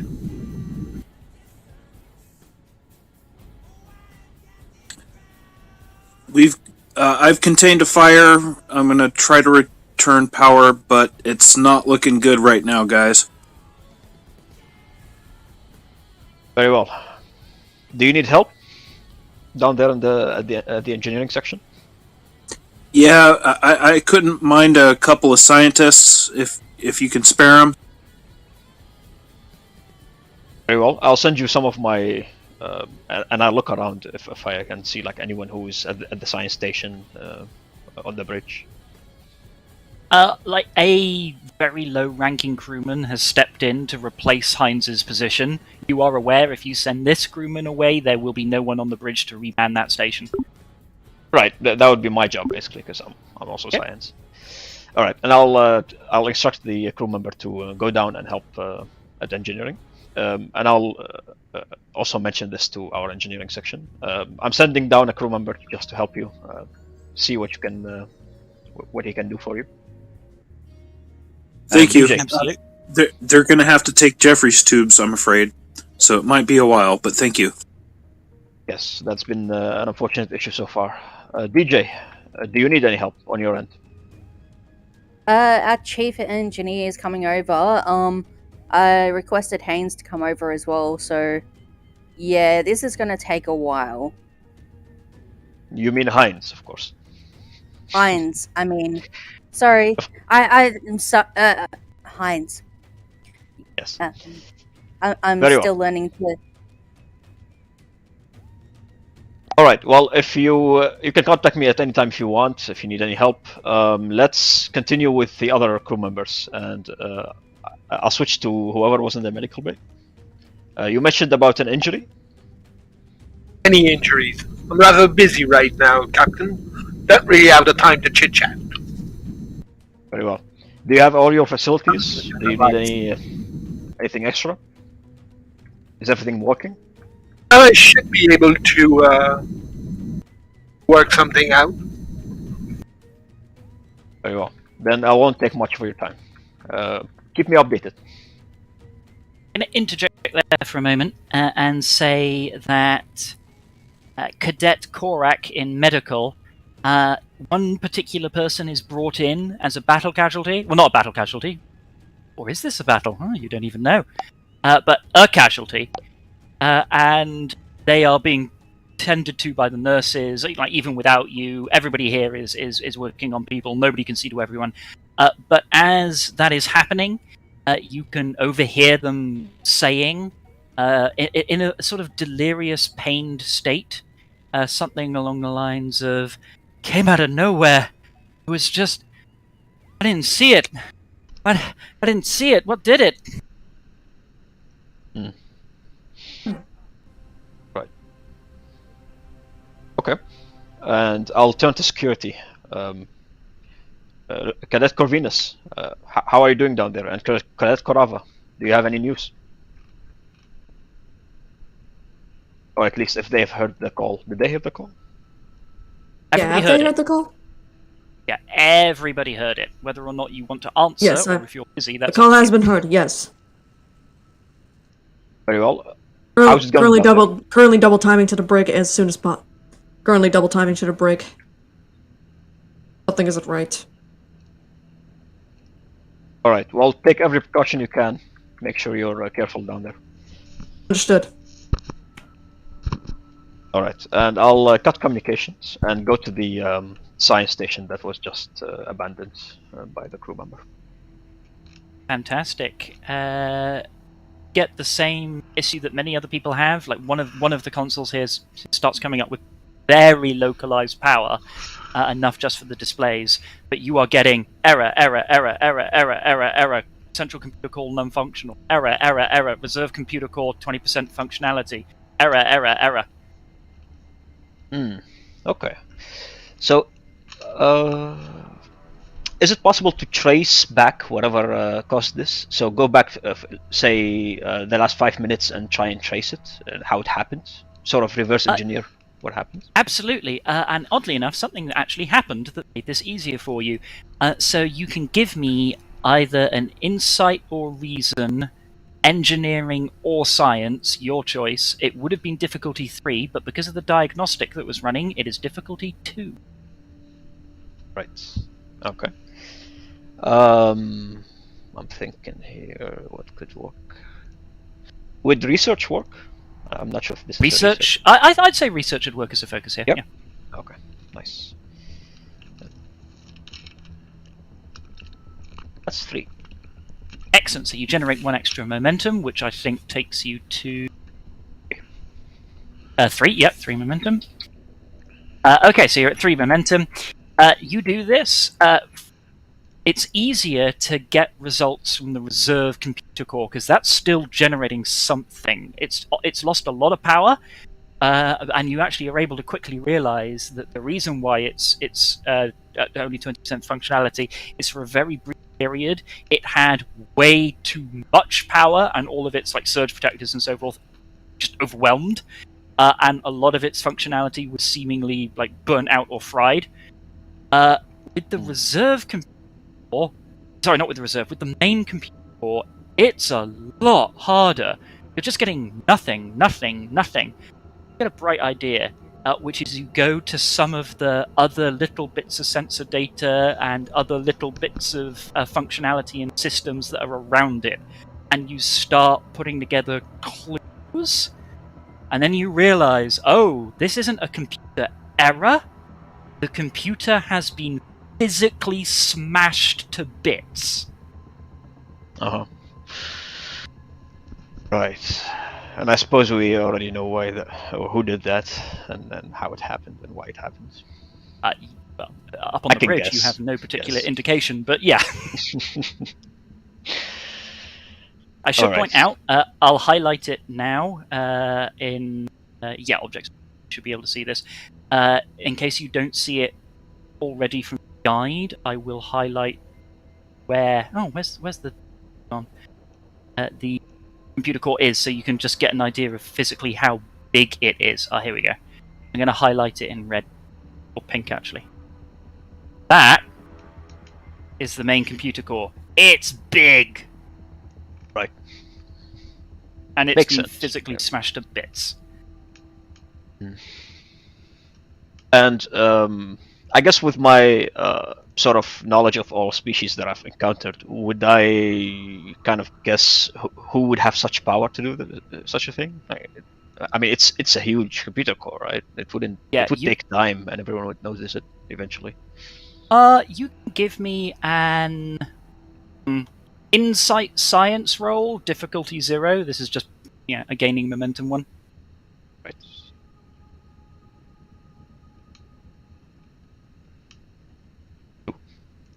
Okay, 2 extra momentum. I'll put that in. You are able to work out pretty gosh darn quickly that unless you have some kind of megafauna aboard, there is no humanoid creature that could have done could do this this. that Yep. quickly. You also start putting together some other little bits and bobs, and you're not getting proper automatic damage control data, but you notice that there's a huge black hole of data, even compared to the very limited data you're getting from everywhere else, in the hull that aligns with the central computer core.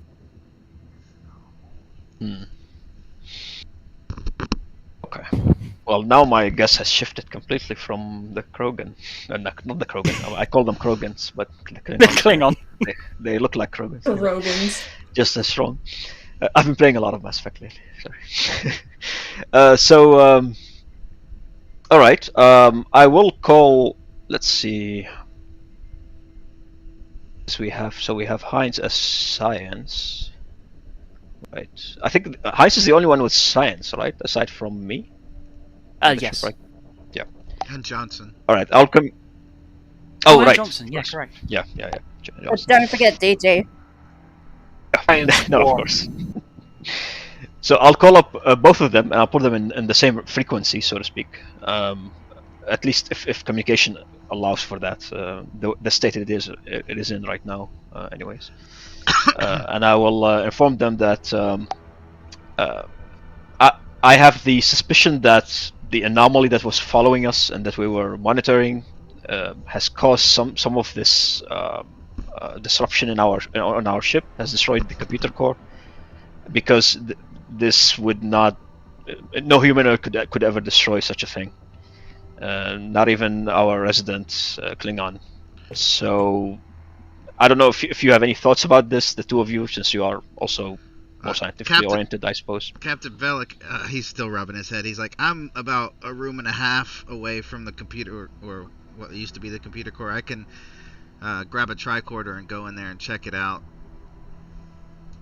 Right, but of course, be careful. I don't know if I need to say this enough, because we don't know what's in there, if there's anything in there. Also, just to refresh my memory, I know I hit my head, but wasn't this thing that supposedly attacked us supposedly light years away? And that's like a ship at warp. That's not really a torpedo, if you get my drift. Well, correct, but we didn't have much information on it to begin with. We were simply monitoring, and we knew that it was coming in our direction. So, who knows what its capabilities are like? Yeah, hopefully it's not. Well, you know who. And he just says, moving towards the computer core now, and he picks up he opens a cabinet with tricorders and grabs one and opens. By the way, did the tricorders work, or are they dead too? Yeah, the tricorders are independent systems. Okay. They're not tied into the ship systems. They work. Okay, so yeah, he goes in that direction. Alright. Since this is... Oh, no, DJ, you go first. He goes, Heinz. Yeah? Can you let me know about the computer system, because that will change a lot for us down here. Yeah, I'm guessing that's... Okay. Sorry, go ahead. I was just going to say, I'm guessing that's why a lot of the systems are down, and even the auxiliary systems are having trouble. It's this damn computer's completely wrecked.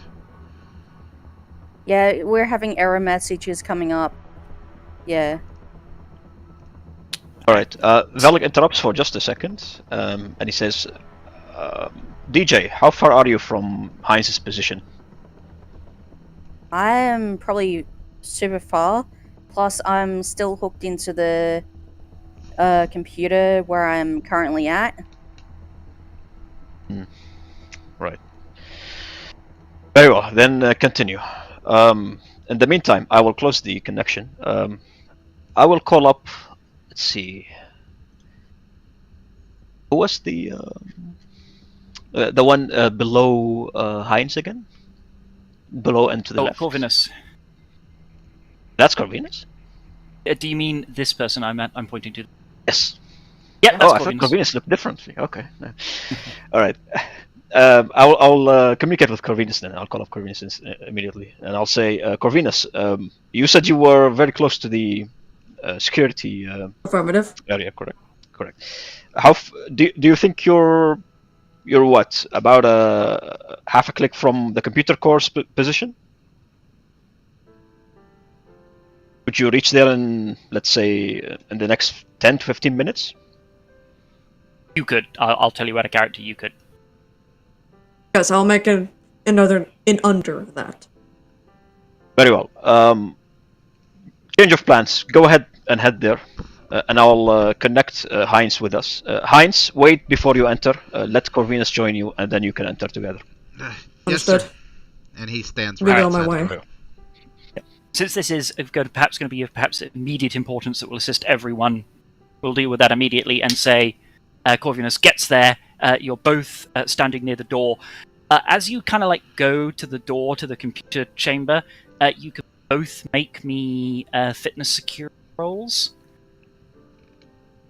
It's difficult to, but I will warn you, like nothing disastrous will occur. What was it again? Fitness security? Fitness security. Okay. Because he's so great at that. I think that's what he failed at last time.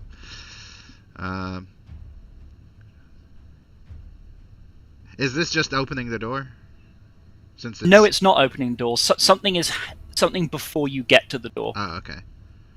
Would perception work as a focus? Or No, I'll computers? tell you, it's a matter of physical endurance. Ah, okay. What about composure then? That would definitely work. Okay. Do we have any momentum? I'm gonna use 2 momentum to get 2 more dice. Excellent. That's a 3. Oh God. All right, you succeed, like on the nose. Yeah. Corvidus will have to do this as well.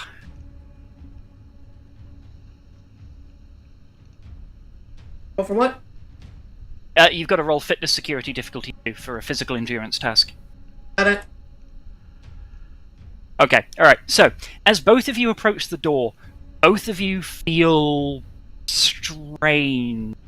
It's as though your body is falling to the side, like your senses say that you're falling over, but you're not. Things feel weighty. You swear that as you reach towards the handle that your arm is all the way out, but it's not. Heinz manages to adjust to this pretty quickly. You're aware that something feels wrong, but you're able to deal with it and cope. Corvinus, you are completely disorientated by this. All of your senses telling you that various bits of your body are in places that they aren't, and you are incredibly nauseous. You stumble to the floor and throw up a little, but you are otherwise unharmed. Are you okay, Corvinus? He pats him on the back. Must be environmental issues due to the computer core. Very likely. We better get this out quick. We need to resolve this as quickly as possible. He grabs. Give me a moment. As he's doing that, he turns and he grabs the manual door actuator, clamps it on there, and starts twisting it to open the door. He's also looking at his tricorder to see what's on the other side of the door. Yeah, you do that. Look, and the handle doesn't. A little sort of automatic light comes on that's a sort of confirm this is what you're trying to do light. That, combined with your sensor data, tells you that on the other side of that door is hard vacuum. Oh, he stops. He hits his comm badge. Heinz to bridge. It looks like scans reveal there is no longer a computer core, nor is there a room for it to exist in. Apparently, whatever hit us took out the entire room, and it's just hard vacuum now. Yeah, I mean, there is rubble in there. There's computer. You're detecting other things. The room still exists, but there's a lot of debris in there. And yeah, with a tricorder you'd be able to work this out. there is a hull breach out to space from the central computer core. Yeah, that's basically what he's trying to say. There's a whole breach in there. Yep. Very well. Then make sure it's out of bounds, out of reach for everyone. Put some force fields in between us. Let's make sure that no one gets there unexpectedly or gets hurt by it. I suppose we are. I suppose you can make your way back to, or rather, Corvinus, make your way back to security. Heinz, you can come up to the bridge. Excellent. Heinz, I might need your help. go with your sensor data. Please make me. I mean, you got that for free, but please also make me a reason science or insight science, your choice. Roll difficulty 1. Excellent, that's 1 point of momentum. As well as detecting hard vacuum, after a while your tricorder starts feeding back some other weird results. Kind of look at it and you go, what? That can't be right. But your tricorder is detecting unexplained subspace fluctuations just beyond that door. Yeah, he stops like he's about to head back the way he came, and then he stops to look at his tricorder, and then slowly turns the tricorder to point it back at the door, then moves it away from it, then back to it, and he hits his comm badge again and says, Sir, Heinz to bridge, my tricorder is picking up subspace fluctuations. I mean, there's a couple of weapons I could think of that do that. Isolytic weapons, the Sona used. This is very strange, sir. Well, whatever we do, it's dangerous for whoever is in there. What do you recommend from your own experience? Well, subspace, as we all know, is very I don't know what the word is, but unpredictable, and even though we use it in our day-to-day technology, very unknown. It's possible that this subspace field could expand past the force field. Honestly, sir, and I would never suggest this otherwise if it wasn't necessary. I think maybe someone should put an EV suit on and get an actual physical look at it and see if it's coming from a source, like a black hole, or if it's just the residue of some kind of missile.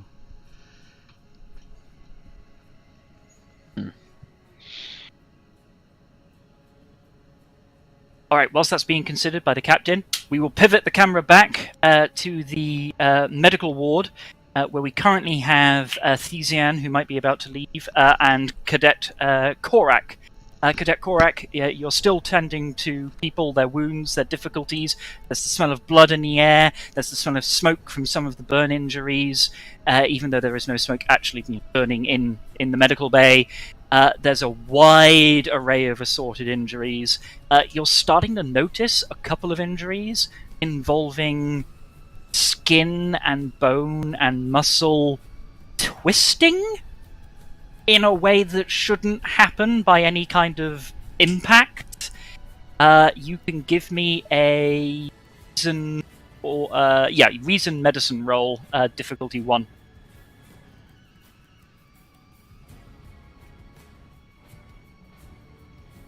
Excellent, that's 1 more momentum.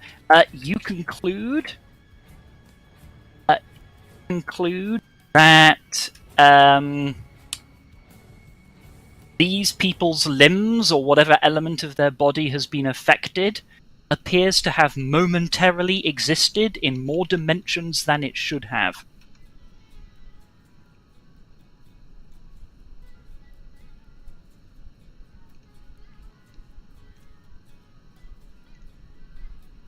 You're muted, Elaine, if you're trying to say something.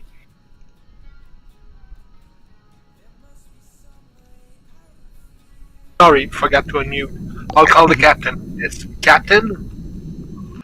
Yes, Captain Valican. Some of these injuries seems to have been caused by existing in more than one dimension at the time. You're saying we have people who have gone through dimensions right on this ship? Yeah. Like a breach in subspace or something. Where did you get these injured people from? Where did they come from? Which section? Captain will intervene. Yeah, when you ask crew, some of them are just so delirious they can't give you a straight answer, and you're now not entirely sure if that's because of their injuries or because something's happened to their brain. But from a few of them, you do get answers that they appear to be coming either from upper stern of the ship or in the area near the computer core. Very well. Well, we have heard reports from our crew members there that there's been a quite an explosion by the computer core area, and it's now a vacuum. And that would explain the people who have gone through several dimensions and have now these issues. Do what you can to help them. Do your best. But of course. I'll try to run a brain scan on one of the delirious ones.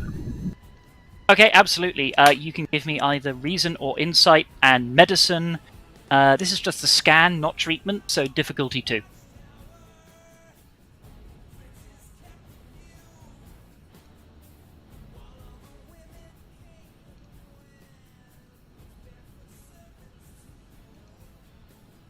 Difficulty 2, you said? Difficulty 2, yes. I'll spend a momentum. Excellent. Alright, you immediately earn it back. So, you do a scans on a couple of different brains rather than just one. With a few of the people who are delirious or under strain or under stress, it's clear that this is like normal for the amount of injuries that they've sustained. However, with a few of them, you do also notice that it's as though they have suffered a moderate form of brain damage. This might be reversible, but it's only going to be reversible with careful surgery and interventions and knowing a lot about the problem. It's not something that you're going to be able to just click your fingers and deal with it. If you do try, it's in theory possible, but it will be very, very hard. How hard? To reverse it, I'm going to say difficult. Like right now, in this moment, I'm going to say difficulty 5 if you do it right here and now. Difficulty 4, yeah, if you try it without ship systems, but with a lot of prep. If ship systems are restored, then it starts getting a lot easier. They can wait. Treat the life-challenging injuries. Indeed. Okay, alright, do that. You can give me a insight or reason or control, any one of those, and medicine roll as you deal with more the people who are still in medical. And this is difficulty 2. And the momentum again. Okay.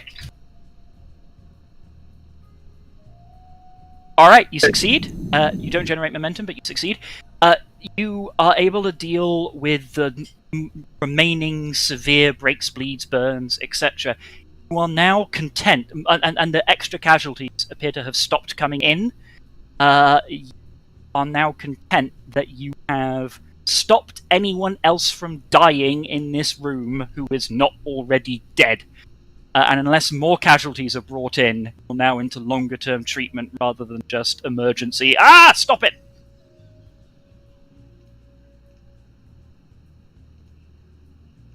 This means that you can continue to try and treat these people, but it also frees you up for action elsewhere on the ship if that's what you want to do.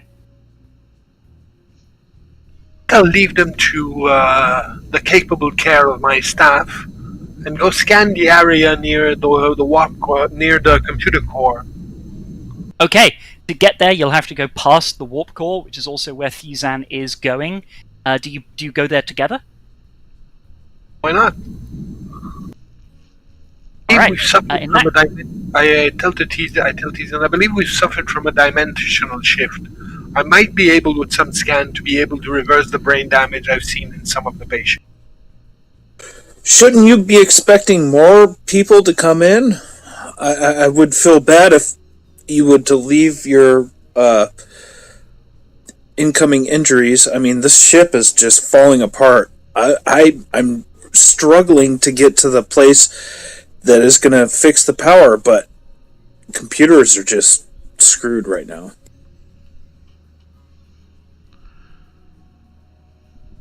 Right.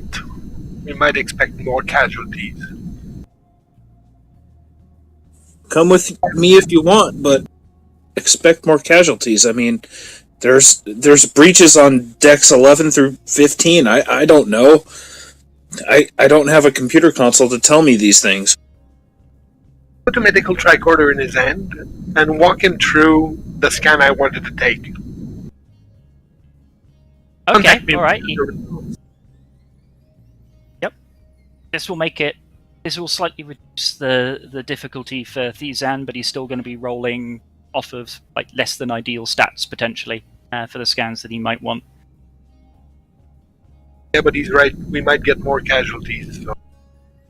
Absolutely. Well, in that case, you remain where you are whilst Thizan continues on his way. He'll now reach the warp core, he'd have to go there anyway to get to anywhere else. And you can meet up with DJ at the warp core. Hey, DJ. Hey, you see the problem? The warp core, something's wrong with the warp core. There's problems everywhere. I just shut down a fire and run in to help people, but man, this is getting out of hand. Yeah, let's see what we can do. Yeah. But something's happened at the computer core that I haven't heard back from Heinz.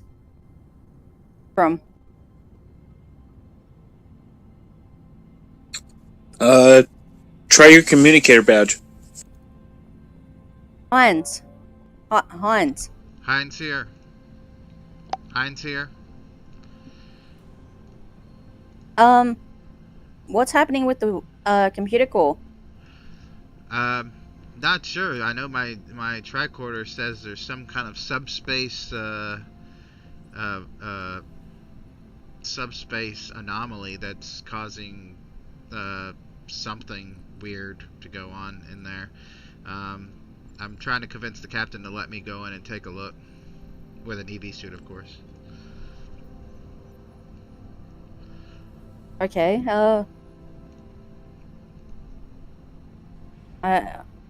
We need to figure out what.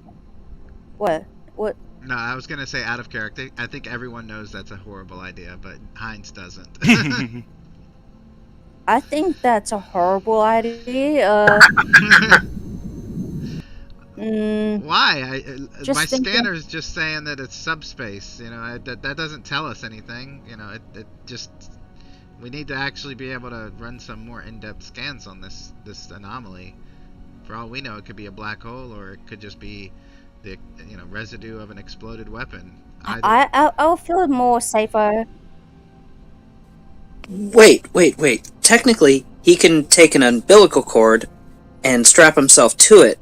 In a vacuum of space, it actually might work. Yeah, I think it's a great idea. I don't think there's any complications that could arise from this. In an EV suit. At least have the doctor on standby. I'm sure he's got plenty to worry about.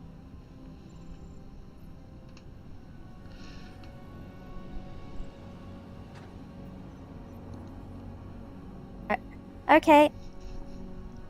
Go ahead and do what you need to.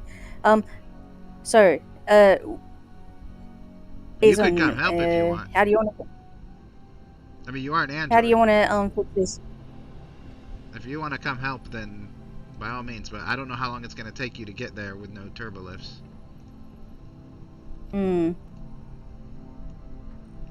We could get the turbo lifts on. That's what I'm working on. Saves a lot of crawling around. I was able to get communication. I had to choose between communications or turbo, but I chose communications, because it would have been a lot easier for us to communicate Yeah, I think that was a good and idea. relay the problem. Because I fell through the Jeffries tube into basically the computer room, so I didn't really need a turbolift. Are you trying to get turbolift power back on? And this is to the team, to pair at the warp core. You want to get turbo lift power, Theoson? Alright. Yeah. That will be either an insight or control engineering roll. Difficulty 3.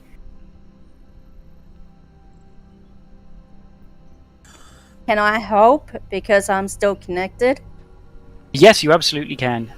You can assist with either the same rolls or a science roll, single dice. I would like to use. I got control engineering. Hold on a second. I got one for you.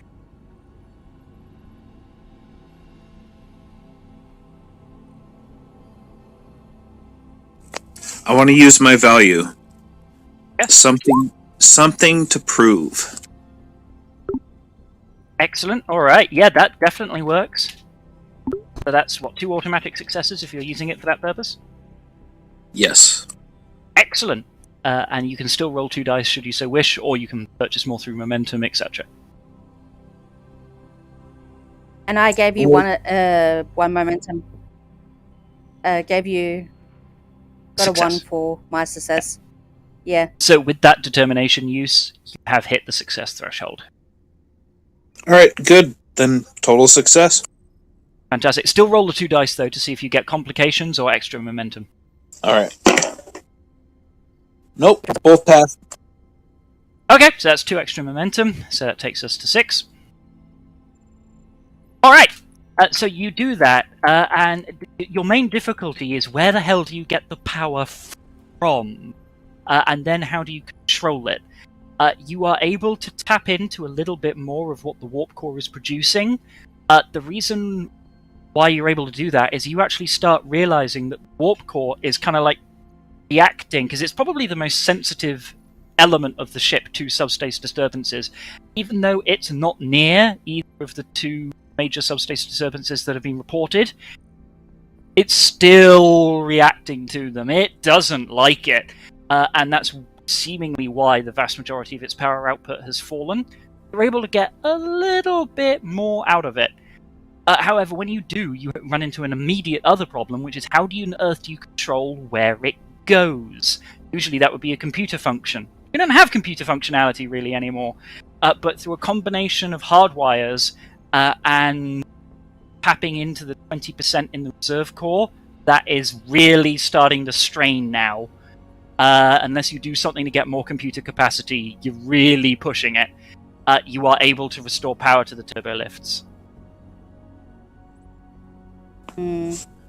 All crew that's in my general vicinity, we need battery packs, and we need them now. I can only hold this for so long, but if we have sufficient battery packs, maybe we can hold it a little bit longer. Thiesan to bridge. Bridge here, Captain Vellic. I'm attempting to restore power, however, this is not looking good. I'm gonna do my best. I'll Very go well. up to the computer core for y'all to get see if we can stabilize the computers up Okay, there. for the sake of edification, I'm just... hopefully it's clear because it looks like the same thing but smaller, but I'm just going to draw a green rectangle around where the reserve computer core is in case that's something that you care about. Also, is there any way that I heard any of this over the comms or no? If it was broadcast over open, yes. If it was sent to an individual person, no. But Thiesan did say to all crew in my general vicinity, so that would be a wide broadcast. You'd have heard that bit. Okay. But I have an out of character suggestion, and I just don't know if it's, feasible for me as Heinz to suggest it to them. Especially after hearing these and talk about power packs. But I'll let the GM decide if I can do that or not. An idea could spontaneously occur to you, and you can suggest it to the whole team. Yes, that's something that can happen. Okay, so if as far as the power itself goes, if you can find a way to hardwire connect the shuttles to the ship, some of them are warp capable. I'm pretty sure that will do it for the power. As for the actual controlling of the power, that's definitely all engineering. I have no idea, but at least the power, you guys should be able to hardwire it into the ship. Well, you have to have someone in the shuttle base to do that, but we have crew everywhere, so. Well, whilst the team are considering what to do with that information, we hard cut to the corridor of action. Karava locked in deadly combat with the Klingon. Doing well. She's really holding her own at this point. She seems to have the upper hand of the Klingon, but the brawl is continuing. The Klingon comes in for a punch, eyes wide. Not quite as mad as Gowron's, but yeah, they're heading that way. In it comes! It's going to be an opposed check of daring security. And... carry on. I'll spend 2 momentum. Going to spend 2 momentum, that's excellent. I'm going to be cashing in some threat.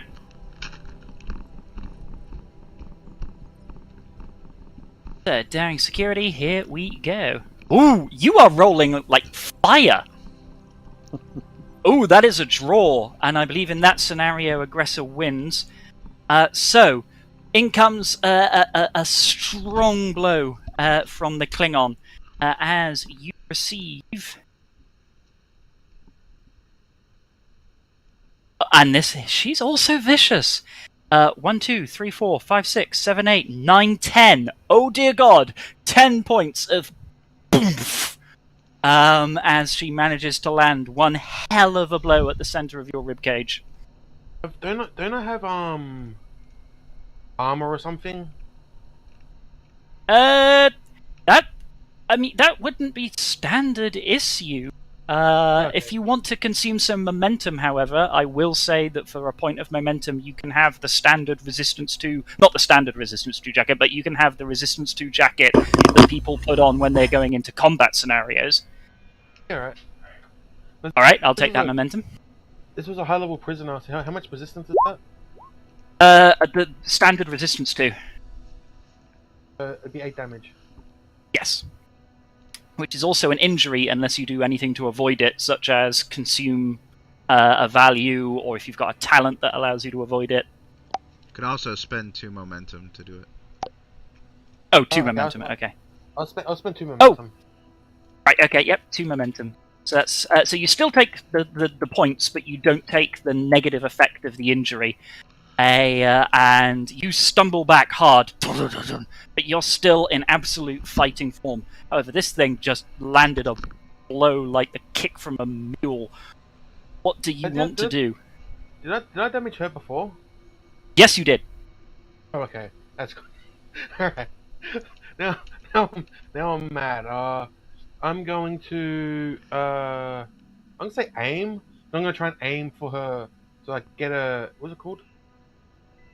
Oh, like a vital point.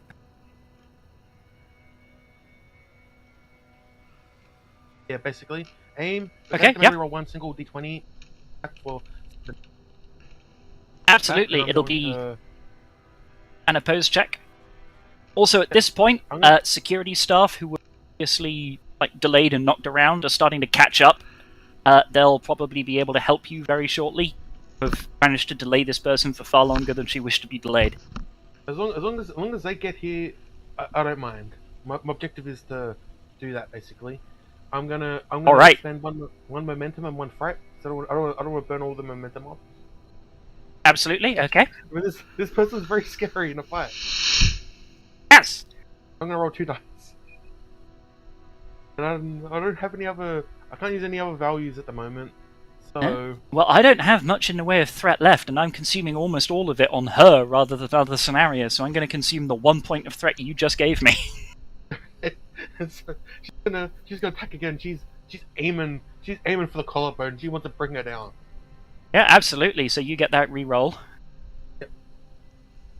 Ooh, well done. You can re-roll the complication. It's no Oh, thank God. Okay, so that's 4 against. Oh wow! I mean, she gets a reroll as well, but I mean because she's got like player characters stats. Oh, that's cool. Okay, that's a draw, but aggressor wins. So you boom, land a blow on her. Roll your damage. Okay, so that's 4 points of damage. And also have that is suspicious carry on. and increase effect for the martial art. Oh, okay, all right. So that's an extra point of damage. And okay, for the increase effect, I'm going to say that you don't actually put more stress damage on her, and she's still very much on her feet. But your blow is kind of like slightly dazing. She's still absolutely able to fight, but it's going to slow her even further in any attempts of hers to escape. She's seeing the security people coming on quick, and she's starting to realize, oh, she can only just about take you. When you get back up, she probably won't win this fight. So she's gonna attempt to escape. It's gonna be she's gonna be rolling fitness and security. You can oppose it with fitness and security, or daring. Actually, no. You know what? I'm not going to do that. I'm going to make it a straight difficulty roll. You can choose daring security or fitness security to stop her. It is going to be difficulty 4. No, yeah, 4. She's very good at it. I'm going to spend 2 fret. Triple. I'm going to spend 2 fret, and I'm chasing after her. Yeah, all right, absolutely. I'm using daring. Make that roll. All right, you succeed, so you gain an extra momentum for the party, and you're able to not just sort of like keep up with her because she was attempting to escape, but without damaging her, you kind of like put a hand on her, you put a hand on her shoulder, etc., and it just causes her to stumble a little bit more, and as a result of which, she's not able to get away before your backup arrives, and you just start dogpiling her. You might not necessarily win that, but your odds have just increased massively as she is starting to have people jumping on her and starting to force her down. We'll now pivot to... Oh, no, carry on if you say something. Shujo, you're going back to the brig. Well done. All right, we pivot. Boom, to the door of doom. Forget I said that. Heinz, Corvinus, you are currently there. DJ is not going to be able to reach you, even if DJ is on the way in like the immediate few moments. In the time whilst all of this has been happening, you will have had the ability to find an EV suit. I'm going to say that's something that can happen if you just go away and look for a bit.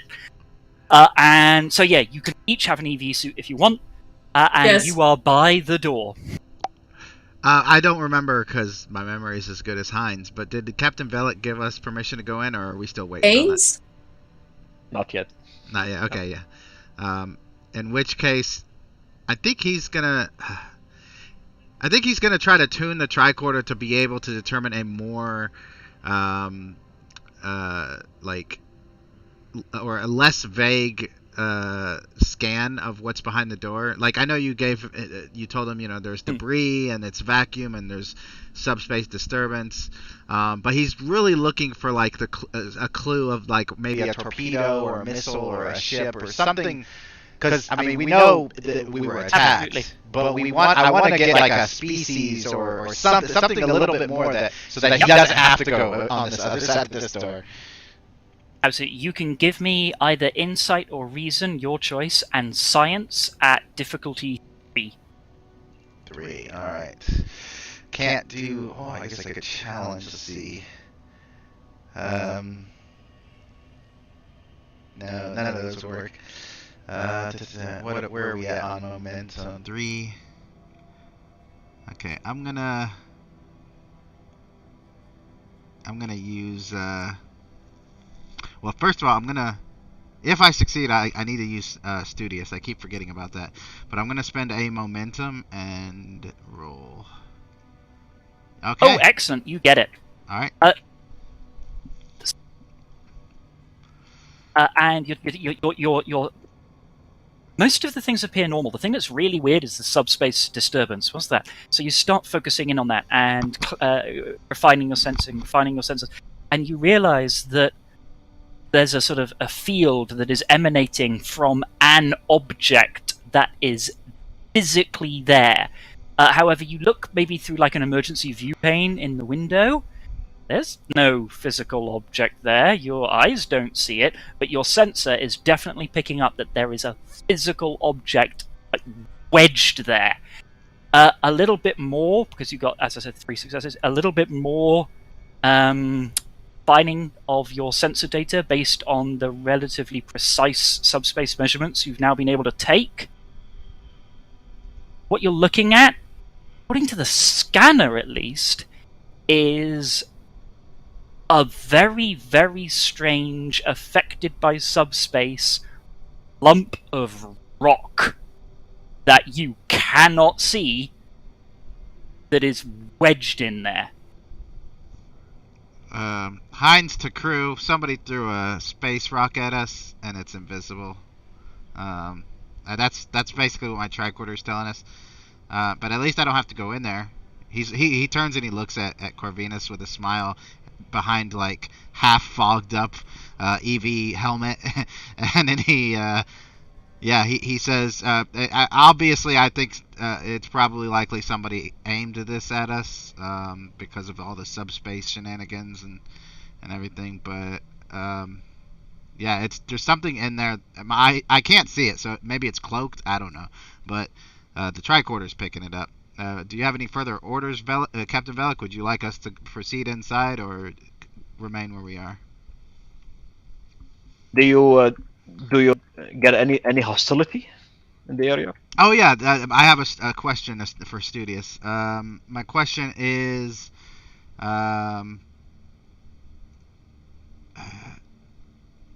does the sensor? I mean, there's a rock in there, okay.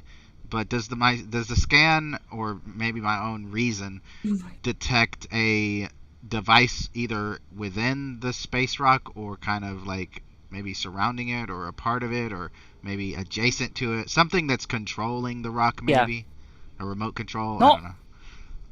No, you don't detect any kind of mechanical device, but as you're looking for that mechanical device, you realize something very strange, which is that the subspace emanations coming from this rock appear to have some form of harmony with the natural running subspace emanations of your warp core. Okay, yeah, he's gonna report that to Captain Velik as well as engineering. He's gonna say, you might want to find some power somewhere and try to project a anti-subspace field of some kind to protect the warp core, because this thing is basically harmonizing with this thing. I mean, the space rock is from subspace apparently, so I guess it would be a subspace rock, is harmonizing with the warp core. That might be what's causing the drain. Maybe it's taking power from it, I don't know. Acknowledged. Oh, by the way, anyone who heard that call, which I think would just be Heinz and Velik, who's from the science branch, so Velik, can make me either an insight or reason, your choice, science roll, difficulty 2. Okay. Science? I might be mistaken. Yeah, either insight or reason. I might be mistaken, so because my memory's horrible, but I think I said to... I was sending them the message. I mean, the second part was definitely to engineering, but the first part was to everybody, I think. Okay, yep. In that case, anyone from the Science Bureau can make either insight or reason science difficult 2. And right. Science 4 might as I'll well re-roll put it that to use. with the 1 momentum. Okay. Yeah, I mean, you're a blue shirt. I'll allow that. I'll re-roll that, with the 1 remaining momentum. momentum. Okay. Yeah. Alright, so. I got 2. Okay, alright. So. Some of you come to this conclusion at different times. Velik doesn't come to this conclusion at all. In fact, Velik gets the exact opposite of this. He is perplexed. But as you are thinking about, hang on, there's harmonizing subspace fields here. It's along the lines of the warp core. What could have caused this? What could have caused this? And then one of you remembers. I'm going to say it's Cadet Padar. Only Cadet Padar realizes this. In the back of Padar's mind, hang on. I've heard of such a thing as subspace magnetism. The warp core's attracting these things like magnets. Pass on that bit of insight to the people at the warp core. Mhm. Need to shut down the warp core and go to emergency power. It's attracting those rocks.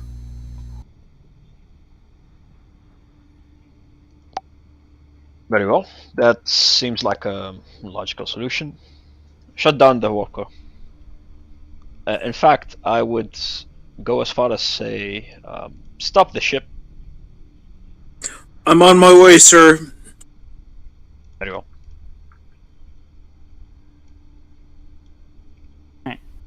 AJ goes, oh. I go, oh, I'm gonna sit here and continue going over. Continue going. right. Oh. I'm aware of the time, Here's so I don't know if we want to push this into next week or if we want to do it. But either way, we'll do this last little bit, which is, well, I said next week, 2 weeks from now. But either way, we'll do this last little bit. Are you actually going to try and shut down the warp core? Yizan and DJ are in the room. You're the only two people who could do it. AJ Yes. went up to the thing. DJ's on their way. DJ hasn't gotten there yet. You are potentially close enough to turn around, but okay, I'll say Thizan is the only one in the room. Thizan, shutting down the warp core is always a bit of a sensitive task, but nonetheless, there are very robust emergency procedures in place to try and make sure that the warp core can always be shut down. So you can make me either a control or reason engineering roll, difficulty 2. All right. 2 successes. One is ultimate success with a 1. Okay, so that generates 1 momentum. Everyone across the ship will see what emergency light that they've got go out. If you've managed to get a computer working, but it's not off an independent power supply, like a battery or a shuttle or something along those lines, it goes dark. The emergency lighting does not immediately come back on. And after a few moments, an automatic announcement is given throughout the ship over like the tannoy, presumably from the reserve computer core, which is warp core offline. Primary power, offline. Reserve power, offline. Life support failure, 30 minutes. And that is where we will end the session. Nice. Be continued. Thank God we're already in protective gear, if you know what I mean. And if I was the one, I thought I was gonna die quick, faster than anybody. It looks like I'm gonna be the one that survives.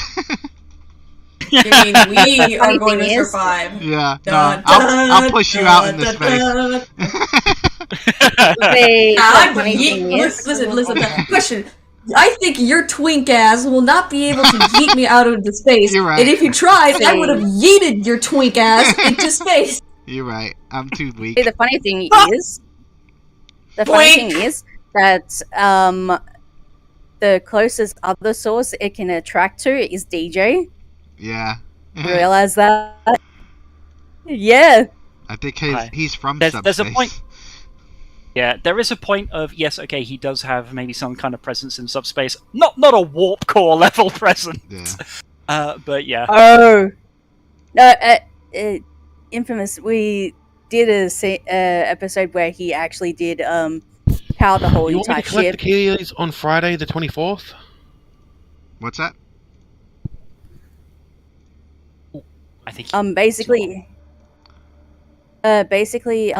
he actually powered the whole ship himself I think he was through tapping in subspace. Yeah, he was wasn't he tapping into Yeah. like a whole other subspace realm or something like that?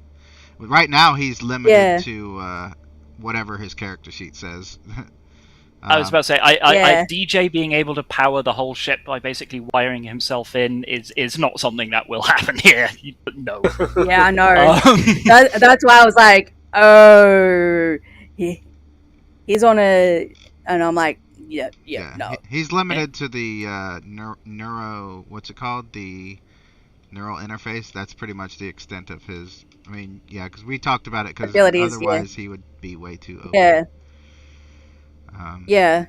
okay. So yeah. Well, I don't know if you want to continue this in 2 weeks or if you want to move on, but I'm happy to continue it. So what's today? The 19th.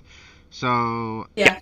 Mac, the 5th of March is the next game. It was going to be Mac's time to GM, but if you guys want, and I've been wanting to do this forever, but it's you know, it's hard to, you know, do that. But if you guys want to kind of share GMing for that day, then that'd probably be, you know, the best case scenario. Because I mean, I know Edgeford, you don't need help or anything, but I mean, it's Mac and who was the other one? I think Tolly and I think Josh was another one when he was here. You know, they're new GMs, and I kind of want to get them more involved with the GMing if they want to be. You know. Yeah, absolutely. With the GMing process, so that because even while you were doing stuff, I was doing stuff in the background on Roll20 to help it be a little bit more smoother. So it's always to me, it's always best to have one person handle the mechanical boring bullshit and then the other person handle the story, and then it goes a lot smoother. But I think since obviously Edgeford, you have the story down and everything, Mac, if you just want to get with Edgeford and figure out how you can help him, and that way it'll I'm not really worried about the smoothness, but I would like Mac and Tolly and others to be able to learn more about the system and how to GM, and especially not just the rules, because obviously the rules are important, but also just the confidence of being able to GM a game, because it, as we all know, it takes a lot more than what just normal players think it does. But anyway, that's what I suggest. Mac, you don't have to do that. If you just want to sit back and let Edgeford finish it next time, that's fine. Or Edgeford, if you just want to cut it here and let Mac take over next time with a whole other episode, that's fine. But either way, episode 13, I'm going to be GMing that, which is not next game, but the game after that. Basically, I'm letting Edfred finish up the story. Okay. Yeah, it'll be easier because cutting it in the middle of this, yeah, that's fine. It'll be good. Fantastic. Well, thank you very much for that. Yeah, thank you very much for that. And yeah, I won't let it run too long. Very good section. By the way, it was fun. Edgeford, how much?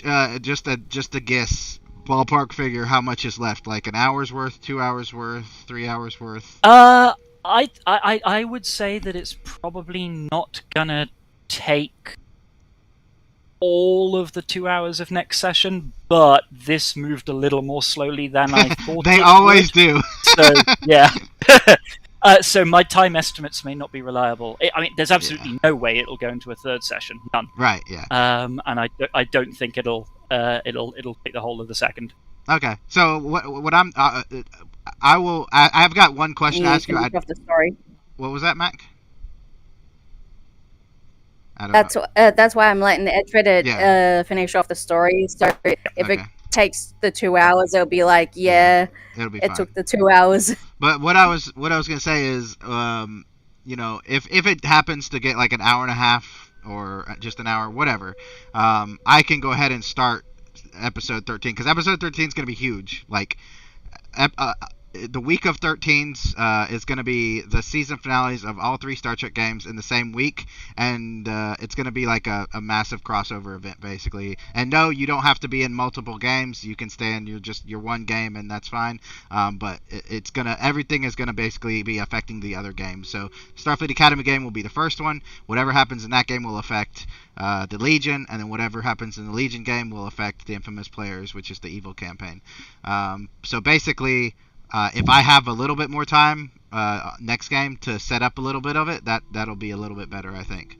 So that's why I was asking about how long it would take. So I'll go ahead and start probably writing that episode, and that way, once you finish, I can just get on to the next part, and then we can go from there. Fantastic. And since this is all going to be one big adventure, I've noted down who's used determination and who hasn't. I also noted down who would have received an injury, but Kurova bought out of that. So I'll do reputation next time at the end of this. Yeah, because I kind of gotta go. Catch y'all later. Yep. All right, see ya. Absolutely. See ya. Antonio, I'm glad you had fun. Yeah. I'll catch you guys later. It was a really good session. Yeah, it was fun. Thank you. Good to use my fat guy abilities. Yeah. Yeah. Alright. It looks like DJ's gonna just walk out and grab the space rock and throw it out back into space. I mean, unless he gets sucked into subspace or something. You never know. He's Alright. familiar with subspace anyway, so he just throws it out to space. Alright, I'm gonna head out Alright. to... I'll see you guys.